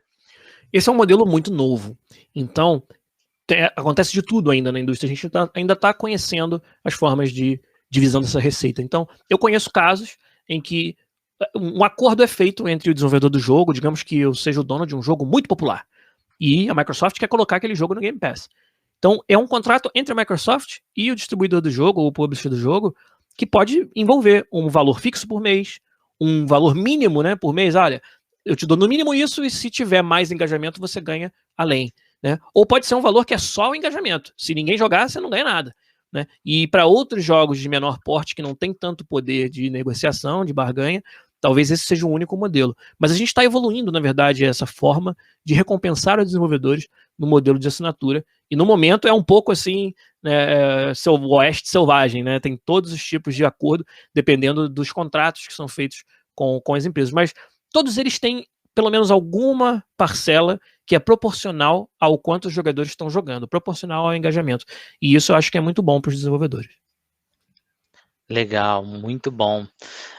Bora lá então, galera, continuar conversando um pouquinho mais aí, porque logo mais a gente vai ter aí finalmente a apresentação, né, dos escolhidos aí dessa maratona fantástica do intensivo, né, começamos ontem, Sim. e também logo em seguida, né, os vencedores, então tô super animado para isso também, né. Para quem perdeu ontem aí, né, eu vi alguns comentários sobre uma galera aí que não conseguiu assistir a apresentação inteira e tudo mais, então só passando para relembrar aqui para vocês o valor do nosso treinamento, né, de profissão game designer, tá? Para todo mundo que está participando desse intensivo, temos aí 60% de desconto, tá? Então, um desconto super especial para vocês, onde vocês podem parcelar em até 24 vezes, tá? Pela nossa parceira aí, o nosso programa de crédito estudantil, um parceiro super legal, que está dando uma oportunidade fantástica, onde você só dá 5% de entrada, e o pagamento, o próximo pagamento, você só faz daqui a 6 meses. Então é muito bom, porque você consegue todo esse tempo aí para, né, alavancar aí seus estudos, colocar super foco aí, e quem sabe já começar a fazer alguns trabalhos paralelos aí, talvez alguns trabalhos aí freelance, então é super legal, tá bom? Além disso, né, para os 10 primeiros aqui inscritos, ganharão também um curso de valor igual ou inferior, que você pode usar aí para presente, né, ou você pode usar para você mesmo estudar, né? Ou respondendo uma outra pergunta aí que foi feita um pouquinho mais para o começo do webinar, né, ontem quando eu comentei, por exemplo, que você pode escolher, né, agora no Profissão Game Designer, a gente tem o Unreal Engine 4 do Zero Pro, também o Game Design Zero Pro e o curso de Photoshop. Se você tem vontade de estudar Unity, você pode escolher de presente aí o curso de Unity, né? Ou você pode escolher qualquer um outro que esteja disponível aí com os nossos consultores de carreira. Eles vão avisar tudo certinho aí para vocês, tá? Então aproveita, quem não aproveitou ontem, clica aí no botão Garanta um Desconto, deixa o nome, telefone e o e-mail para garantir esse desconto super especial que é só hoje e também para ter aí essa super ajuda com a orientação profissional com os nossos consultores de carreira, tá bom? Além disso, galera, vamos aproveitar então, né, para a gente conversar aí. Vamos começar então a mostrar os trabalhos aí super legais, né? Como que ficaram os projetos, como que aconteceu tudo certinho. Falaram ali, o Gustavo falou, se eu não pegar a bolsa, vamos escrever. Gustavo, já deixa o nome, telefone e e-mail aí, porque acabou esse webinar, acabou a oportunidade, viu? Então aproveita agora já para deixar aí sua inscrição, se você não deixou ontem, ainda não deixou hoje, para os nossos consultores já começarem a conversar contigo, né? Então bora lá, galera, conhecer então os trabalhos maravilhosos que vocês fizeram aí entre hoje e ontem. Agora eu quero ver. Agora Bora que lá. são elas. Vamos, para quem não sabe, ou para quem chegou hoje apenas, né? A ideia desse intensivo era trazer um desafio para todos vocês ontem, no primeiro dia, e que vocês desenvolvessem uma ideia de jogo, documentassem de uma maneira que a gente apresentou, e que os melhores projetos iriam ser apresentados aqui hoje, a gente ia dar um feedback deles, e escolher também 3 vencedores para ganhar alguns prêmios incríveis aí, incluindo um curso da Mentorama, não é isso mesmo, Rafa? Isso aí. Os Muito 3 legal. vencedores, cada um vai ganhar aí um curso totalmente na faixa da Mentorama, né? Igual eu expliquei para vocês aí. Então, Isso mesmo. super boa sorte para todo mundo. Bora lá. Isso mesmo. Então, vamos dar uma olhada nesses projetos, mas antes, eu queria, na verdade, dar os parabéns para todo mundo que participou e que interagiu no grupo do WhatsApp, que foi onde todas as informações foram trocadas e a galera ajudando uns aos outros, que foi lindo de ver, sabe?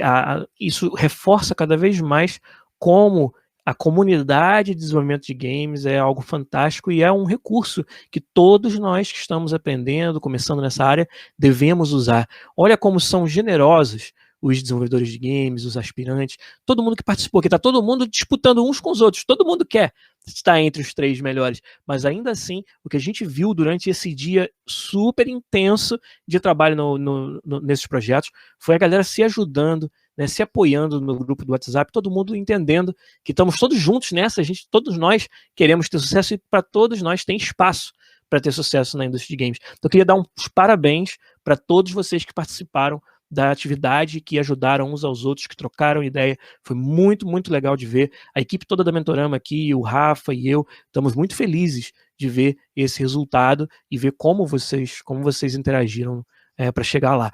Mas agora, é claro que eu acho que todo mundo quer ver projetos. Então, nós temos aqui alguns finalistas. Vou mostrar cada um deles para vocês, dar um pouquinho de feedback, falar um pouco sobre por que a gente escolheu como finalista, e aí no final a gente anuncia os 3 vencedores. O primeiro finalista que eu vou destacar aqui, ó, vou abrir para vocês aqui na minha tela compartilhada, o trabalho do Luan de Góes Barbosa, do Basket Heroes. Muito legal o trabalho do Luan.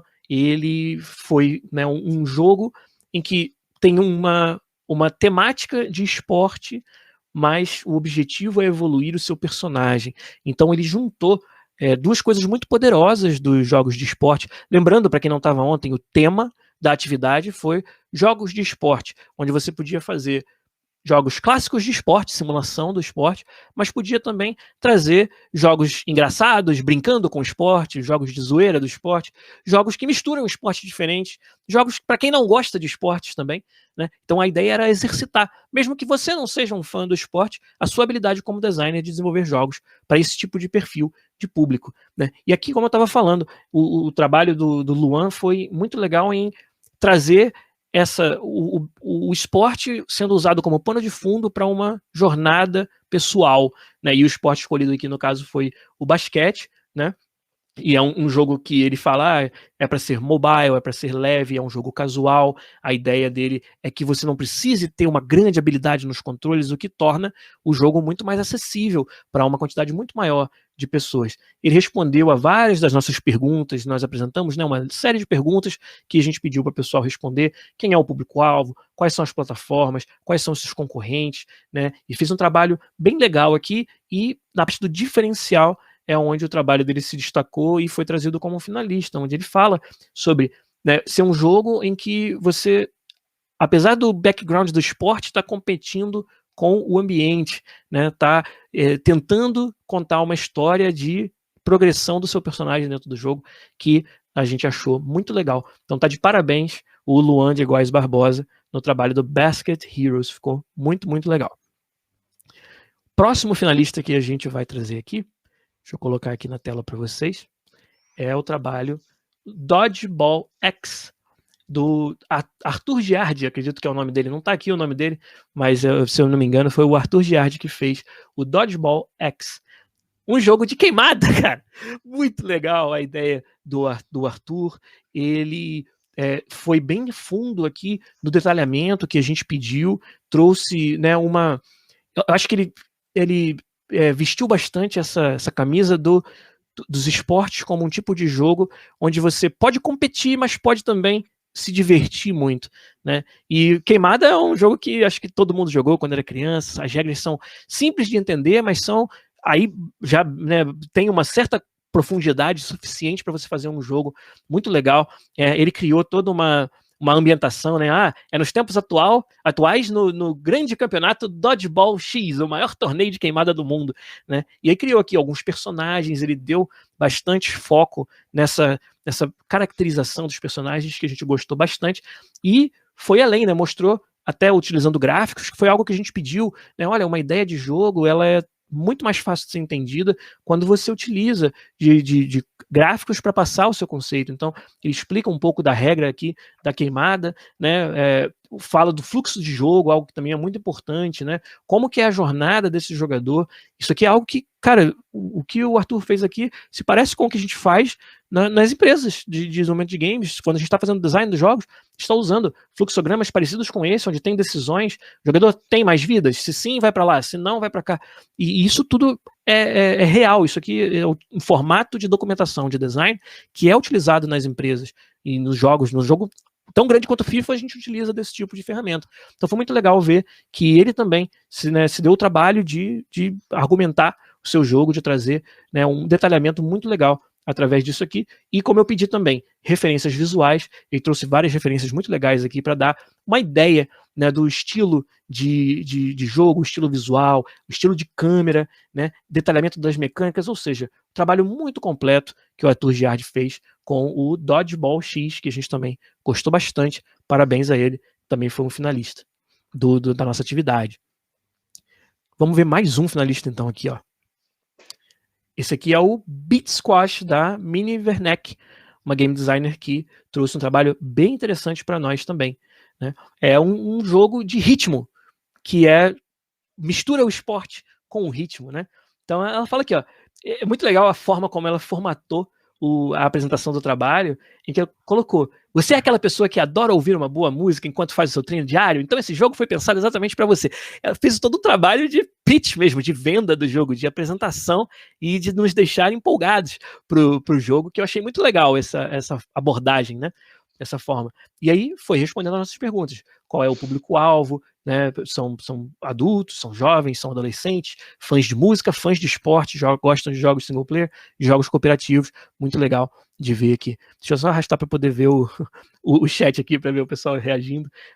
Porque, pô, a gente que estava avaliando ficou assim muito feliz de ver todos esses trabalhos realmente, né?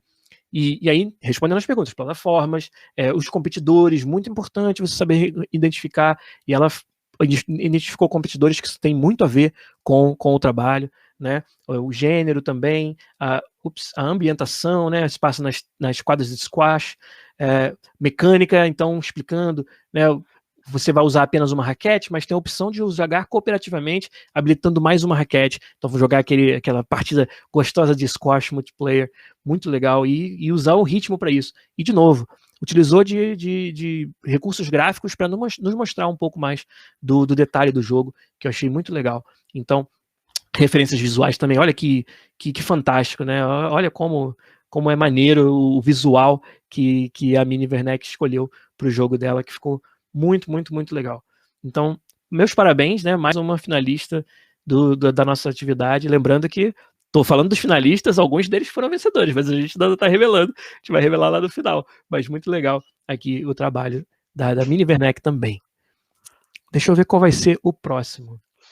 Deixa eu pegar Muito aqui. bom. Falando aí desse projeto aí da Mini Werneck, né? Eu vi que ela tá aqui também. Guria, se tu lançar esse jogo um dia, me fala, viu? Porque não é meu caso, mas eu na pandemia tô precisando de uns exercícios aí. Vai sair muito bom. Super Legal. Parabéns todo mundo aí. Com certeza. Então vamos agora pegar mais um aqui. Deixa eu fechar aqui. Pegar mais um finalista. Deixa eu ver. Ah, sim. O trabalho One Touch. Olha, me escapou agora o nome do autor ou da autora do trabalho. Se vocês puderem ver para mim depois aí, eu agradeço. Porque, para não dar spoiler, eu renomeei os arquivos, né? E aí não ficou com o nome do autor ou da autora. Mas o One Touch é um jogo bem interessante de novo, um dos desafios que a gente passou ontem foi de dar um aspecto mais casual para o gênero de esporte, porque é um gênero que pode assustar muito as pessoas na primeira impressão. E isso é algo que o One Touch conseguiu fazer, né? Falando sobre jogadores de jogos casuais, né, mobile free-to-play, e que gostam de jogos não só de simulação, mas também jogos casuais de esporte, né? Então, ele respondeu a todas as nossas perguntas aqui, né? É no futuro, após uma nova derivação do futebol ser criada, que foi bem interessante, né? De novo, demonstrou com gráficos qual é a progressão, onde você vai começar o tutorial e daqui a pouco tá jogando campeonatos bem competitivos, até chegar na Copa do Mundo, na Libertadores, no Mundial, né? E foi muito legal de ver o trabalho também desse jogo, que foi o One Touch. O One Touch foi feito aí pelo Pietro Carvalho. Pietro Carvalho, muito obrigado. Parabéns, Pietro. A gente gostou bastante da inspiração mais casual que você deu para o seu projeto também. Muito, muito, muito legal. Já falamos de 4 finalistas, né? Faltam agora mais alguns para a gente anunciar os vencedores. Deixa eu ver qual é o próximo que eu vou puxar aqui. Acho que eu vou puxar esse aqui. Vamos ver. Esse aqui também foi um finalista, que é o trabalho do Felipe Holanda Bezerra, o Sail on the Game. É um jogo sobre barco à vela. De novo, tem um valor muito grande por ter escolhido um esporte que não é tão convencional. E eu acho que o exercício de game design foi ainda mais valioso por esse motivo, né? Então, mais um projeto aqui. Ele, né, utilizou de texto para responder a maioria das perguntas. Falou muito bem sobre os competidores, né? Reconhecendo que um jogo de barco à vela, uma corrida, se parece com outros jogos de corrida, mas também de simulação de barcos à vela, né? Jogos mais profundos e também jogos que podem não ser sobre vencer uma competição, um esporte de vela, mas que te colocam na posição de conduzir um barco à vela, como o Sea of Thieves, né? Que é muito interessante. E aqui ele falou, é um jogo de corrida, com uma estética pixel art, muito interessante, que passa nos tempos atuais, né? E vários diferenciais, que é onde, de novo, eu acho que o trabalho dele se destacou, né? Quando ele fala sobre as regras dos pontos, né? De um modo história, onde você vai, né, justificando o fato de você estar fazendo aquelas regatas com uma história, né? E diferenciais no mercado, né? A história de um personagem humilde, de filho de pescadores do Nordeste brasileiro, até a fama e o estrelato internacionais. Olha o poder narrativo de uma história como essa, que usa o esporte como pano de fundo e dá uma mensagem sobre o esporte como uma maneira de você conquistar coisas melhores na sua vida, de você crescer, tanto, né, pessoalmente quanto também profissionalmente. E isso é uma narrativa, né, bastante presente no esporte do mundo real, que eu gostaria de ver mais explorada nos esportes, nos videogames também. Isso me tocou bastante, né? E aqui um outro detalhe que eu acho que é importantíssimo a gente destacar no trabalho do Felipe. Não tinha... Cara, podia não ter um computador, talvez? Ou estar mais à vontade desenhando no papel? Faz no papel mesmo. E isso não desmerece em nada o trabalho, né? Aqui ele demonstrou, está até deitado aqui a imagem, acho que foi a formatação que o software fez aqui. Deixa eu ver se eu consigo girar fácil aqui. Não sei se eu consigo, mas isso aqui é um exemplo do HUD de jogo, né? Está deitado, mas com a pontuação, qual é a volta, né? Então, teve esse esforço de fazer uma exposição, né, em forma gráfica. Você olha para isso, você começa imediatamente a entender a vibe do jogo, né? E isso é muito importante. E eu acho que ele realmente se destacou por fazer isso. E olha aqui, de novo, cara, o que você tiver na sua frente, o que você tiver na sua mão, pode ser o recurso que você precisa para passar a sua ideia. E o Felipe conseguiu fazer isso mesmo com um desenho no papel, onde ele mostra pra gente o fluxo de jogo bastante detalhado. Olha quantas, né, decisões, quantos momentos aqui você tem de vai pro menu, quero jogar, vou pro multiplayer ou vou pro modo história, eu faço isso ou faço aquilo e volto. E como ele demonstrou aqui um detalhamento do design que, de novo, importantíssimo para quem quer fazer o game design. E aqui no final colocou várias referências, tanto funcionais. Achei legal que ele teve essa visão de separar em referências funcionais, né, jogos cuja funcionalidade é parecida com o jogo dele, né, e jogos cujo visual é parecido com o jogo dele. Então, demonstrou aqui, né, uma maturidade na hora de montar as suas referências, que foi muito legal de ver, né? E aqui exemplos da estética pixel art, que é a ideia do visual do jogo dele. Tá de parabéns também, um projeto bem legal. Gostei bastante do Sail On, do Felipe Holanda Bezerra. Muito, muito bom. Super. Muito legal, né, Rafa? Dá aquele calorzinho no coração ver os projetos. Pegar mais um finalista aqui, né? Esse aqui foi qual é o nome do jogo mesmo? Chess Fighters, claro, do Henrique Tsuneda Marin. Parabéns também pelo jogo. O que a gente gostou bastante desse finalista é que, de novo, ele misturou mecânicas de diferentes gêneros. Isso é sempre gostoso de ver, né? Sempre bom de observar. Então é um gênero de esporte com luta, onde os personagens são peças de xadrez, né? E aqui ele detalha as condições de vitória, né? É uma partida de xadrez tradicional, porém o diferencial, e de novo, era isso que a gente estava procurando, que vocês exercitassem a criatividade para trazer diferenciais dos seus jogos. O diferencial desse projeto é que toda vez que um jogador ataca uma peça adversária, o jogo momentaneamente se torna um jogo de luta. E a gente achou muito interessante essa ideia, né? E com isso você trazer diferentes perfis de jogadores dá um ritmo, né, variado para o seu jogo. Você está jogando xadrez, daqui a pouco você está jogando um jogo de luta, e deixar o seu usuário, o seu jogador sempre, né, nas pontas dos pés, né? Porque cada hora você tem que mudar de contexto. Então, muito legal, achei bem interessante a ideia, né, do jogo, como é que é o nome dele? Chess Fighters, isso mesmo. Aqui no final, ele colocou, né, um fluxograma mostrando, né, até de forma simples como é a progressão do jogo, mas é um jogo bem fácil de entender, né, e algumas referências também, onde ele juntou jogos de xadrez com peças bem elaboradas, com matemática, né, e também jogos de luta. Então a gente gostou bastante do conceito do jogo Chess Fighters do Henrique. Parabéns também para ele.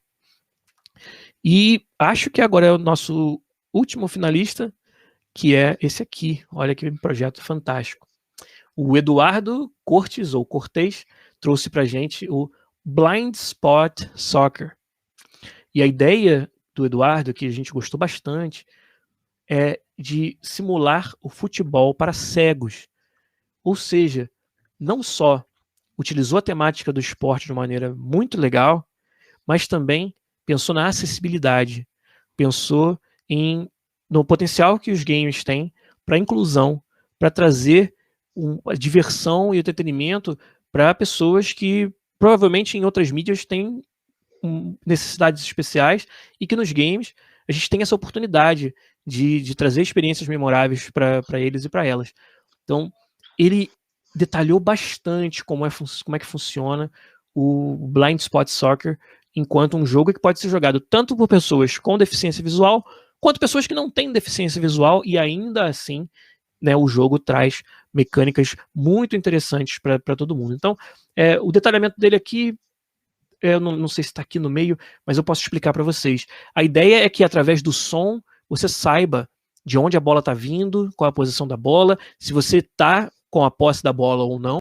E aí no seu dispositivo mobile, você tem áreas da sua tela onde você vai tocar, ou seja, você não precisa estar enxergando a tela para saber. E aí você, através desse toque, você vai dizer se você quer driblar para a esquerda, para a direita ou para frente, passar a bola para trás, para a esquerda, para a direita, e o feedback é todo áudio, visual, um feedback de áudio, na verdade, que vai te explicando o que está acontecendo na partida.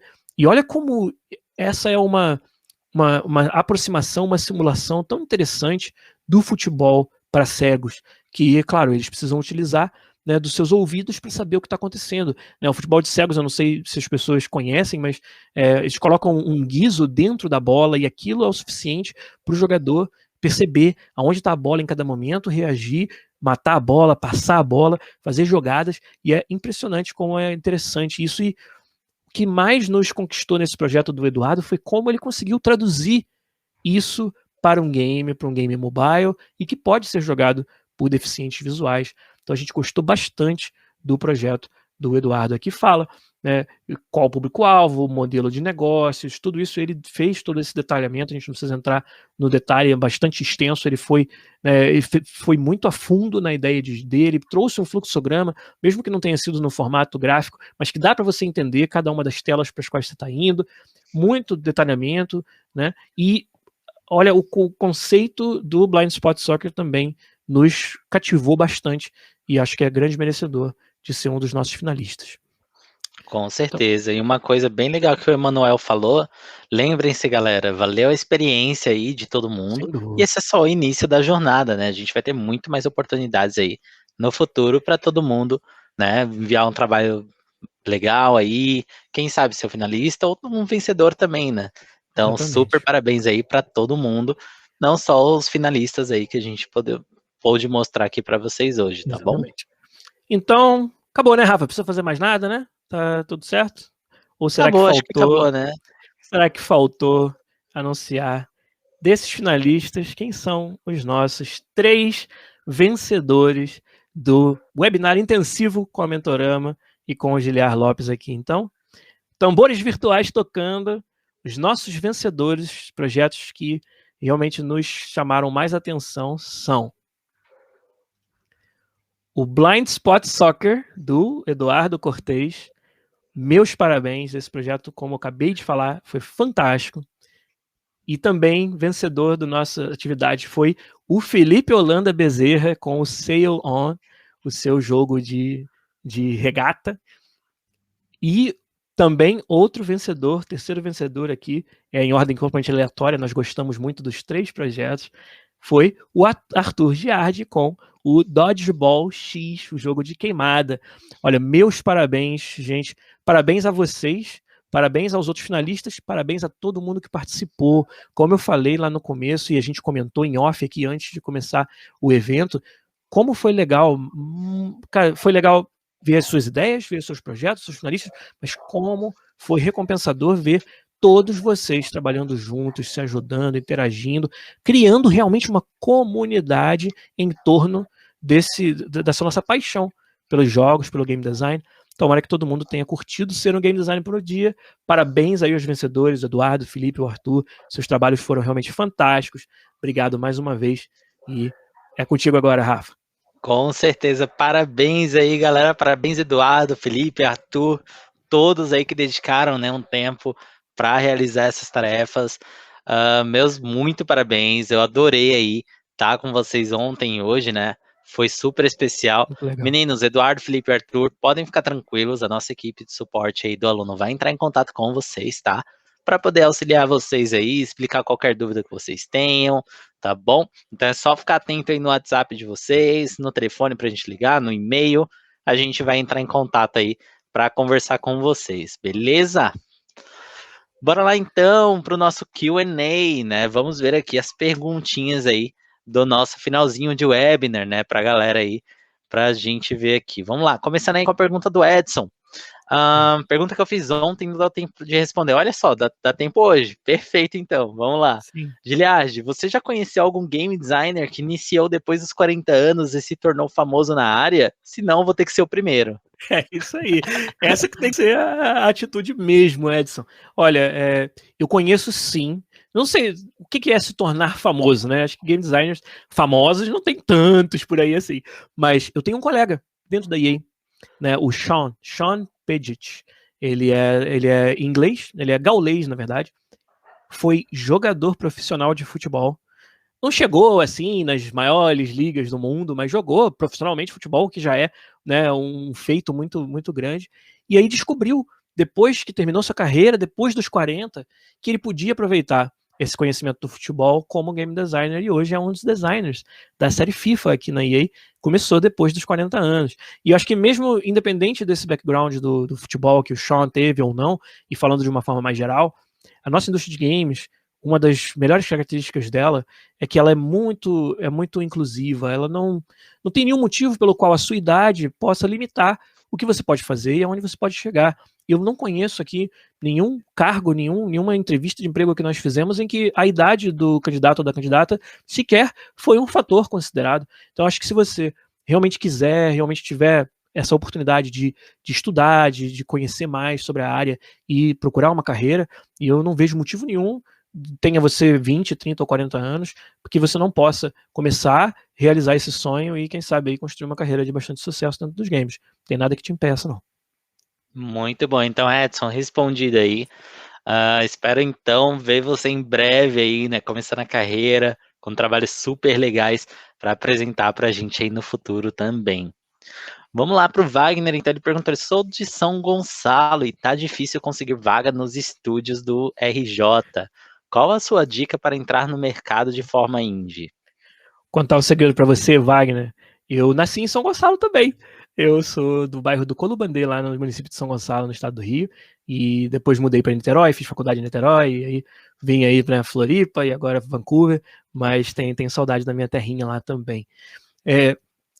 Wagner, na indústria brasileira, na indústria até do Rio de Janeiro, estão começando a aparecer muitos estúdios e muitos deles aparecem através de uma iniciativa de empreendedorismo, de pessoas como você que, se não estiverem encontrando as oportunidades, constroem as próprias oportunidades e com isso vão abrir oportunidades para os outros, né? Claro que é muito difícil a gente falar caso a caso qual o caminho de cada um, mas eu acho que participar de eventos como esse aqui, A Mentorama, por exemplo, oferece muitas oportunidades para quem cursa os seus cursos de ser colocado no mercado de trabalho e, além disso, participar de comunidades de games, procurar grupos, né, seja no WhatsApp, no Discord, em qualquer plataforma, é onde você vai começar a construir essa rede para, quem sabe, encontrar aí a sua oportunidade de entrar nesse mercado, né? Eu diria também que pense assim, que se você não está encontrando uma oportunidade para trabalhar com games como game designer, mas surge uma oportunidade numa outra área, como a área de testes, a área de arte, e você tem essa aptidão, também não tem nada de errado em você entrar na indústria por um outro caminho e depois encontrar a sua posição. Eu falo isso porque eu comecei como programador, que acabou sendo a formação, né, que eu tive, fiz a faculdade de ciência da computação, e já há muitos anos, né, não exerço mais esse papel de programador, porque vi no game design a minha verdadeira vocação. Então, minha sugestão para você é procurar essas outras alternativas, procurar ajuda, procurar, né, se conectar com outros desenvolvedores e, quem sabe, ter até a oportunidade de criar o seu pequeno estúdio indie com os seus amigos, com pessoas que têm as mesmas aspirações que você, e com isso criar a sua própria oportunidade. Legal, muito bom, Wagner. Anota essa dica preciosíssima, então, né? Porque um dia com certeza tu vai usar. Vamos lá, então. Eduardo perguntou como os desenvolvedores podem influenciar, por meio do design, na redução da toxicidade de algumas comunidades. Isso aí é um papel fundamental do desenvolvedor e do designer, né? Cada vez mais a gente é responsável pela saúde, vamos dizer assim, do ambiente em que os nossos jogos são jogados. Então, como que a gente pode influenciar? Trazendo features inclusivas dentro do jogo, trazendo uma atenção para filtrar profanidade, né, como a gente chama. Então, se o seu jogo tem um sistema de chat por texto ou por voz, implementar formas de reduzir a profanidade, reduzir a toxicidade, ter sistemas em que os próprios jogadores possam reportar incidentes tóxicos, incidentes de abuso dentro dos games, e que nós possamos fazer algo a respeito, né? Ter uma política muito clara, deixando bem claro para os jogadores de que determinados comportamentos não vão ser tolerados, e tendo essa coragem, né, de, mesmo sabendo que os jogadores são o nosso público-alvo, são os nossos consumidores, né, e são, no final das contas, quem paga as nossas contas, mas a empresa tem que ter esse papel, né, e essa responsabilidade de garantir que os seus jogadores não estejam sendo abusados, né, toxicamente dentro dos jogos. Então, acho que para cada jogo essa resposta é diferente, porque depende muito da característica do jogo, mas é sim algo que os designers e desenvolvedores dos games, hoje em dia, mais do que nunca, se importam muito com isso e precisam dar para os jogadores ferramentas para que eles possam se proteger quanto a isso. Legal, muito bom. Bora lá então, Lucas perguntou como é a comunicação entre os setores em uma produção de jogos. No caso, game design com produtor e game artist com game design. Olha, comunicação é parte fundamental de tudo que a gente faz, né? Então, muitas vezes o jogo ele é desenvolvido de forma colaborativa, né? Criação colaborativa, que é um dos maiores desafios da nossa profissão. E o game designer, ele é a pessoa que sabe como o jogo tem que se comportar.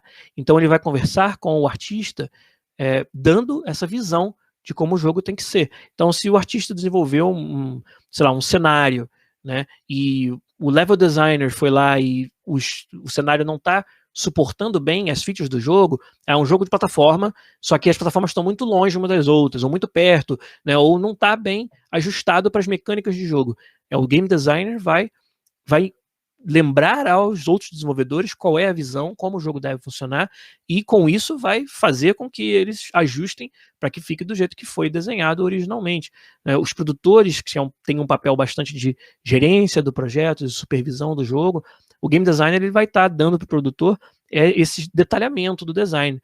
O produtor sabe que nesse jogo, ou nessa tarefa, você tem que fazer, vamos dizer, implementar os goleiros no FIFA, né?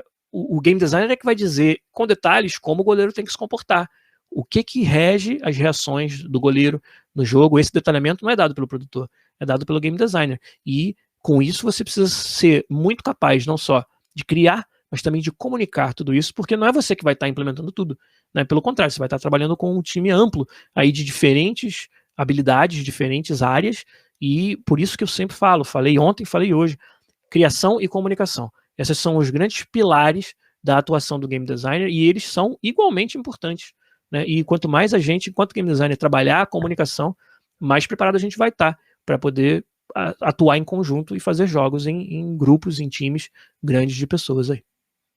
Maravilha.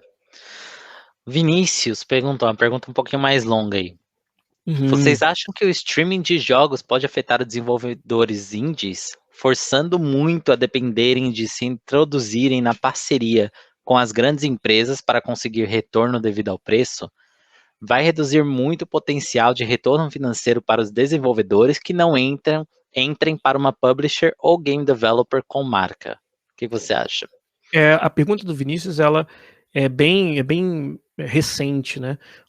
Eu falei do modelo de assinatura, eu falei dos jogos na nuvem, e hoje a gente tem uma certa preocupação no mercado de que os indies sejam prejudicados, né? Porque lembra que eu falei que no modelo de assinatura, quanto mais tempo o jogador passa jogando o seu jogo, mais você, como desenvolvedor, recebe de receita.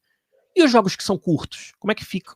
Né? Se o meu jogo foi feito para ter 2 horas de duração, então cada jogador no máximo vai jogar essas 2 horas, é uma experiência linear, ela é linda, mas ela é curta.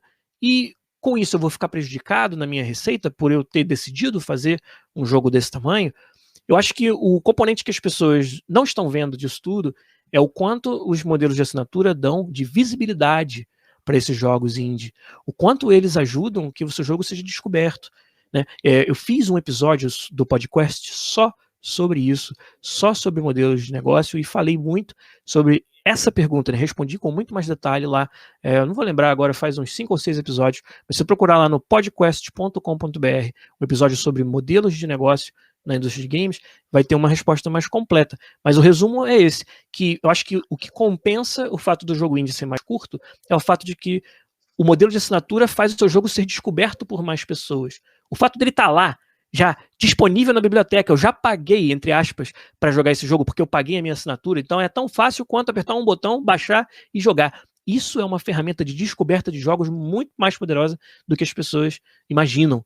E então eu acho que nesse sentido, as assinaturas têm muito a oferecer para os indies e não só retirar dos indies essa capacidade de receita. Maravilha.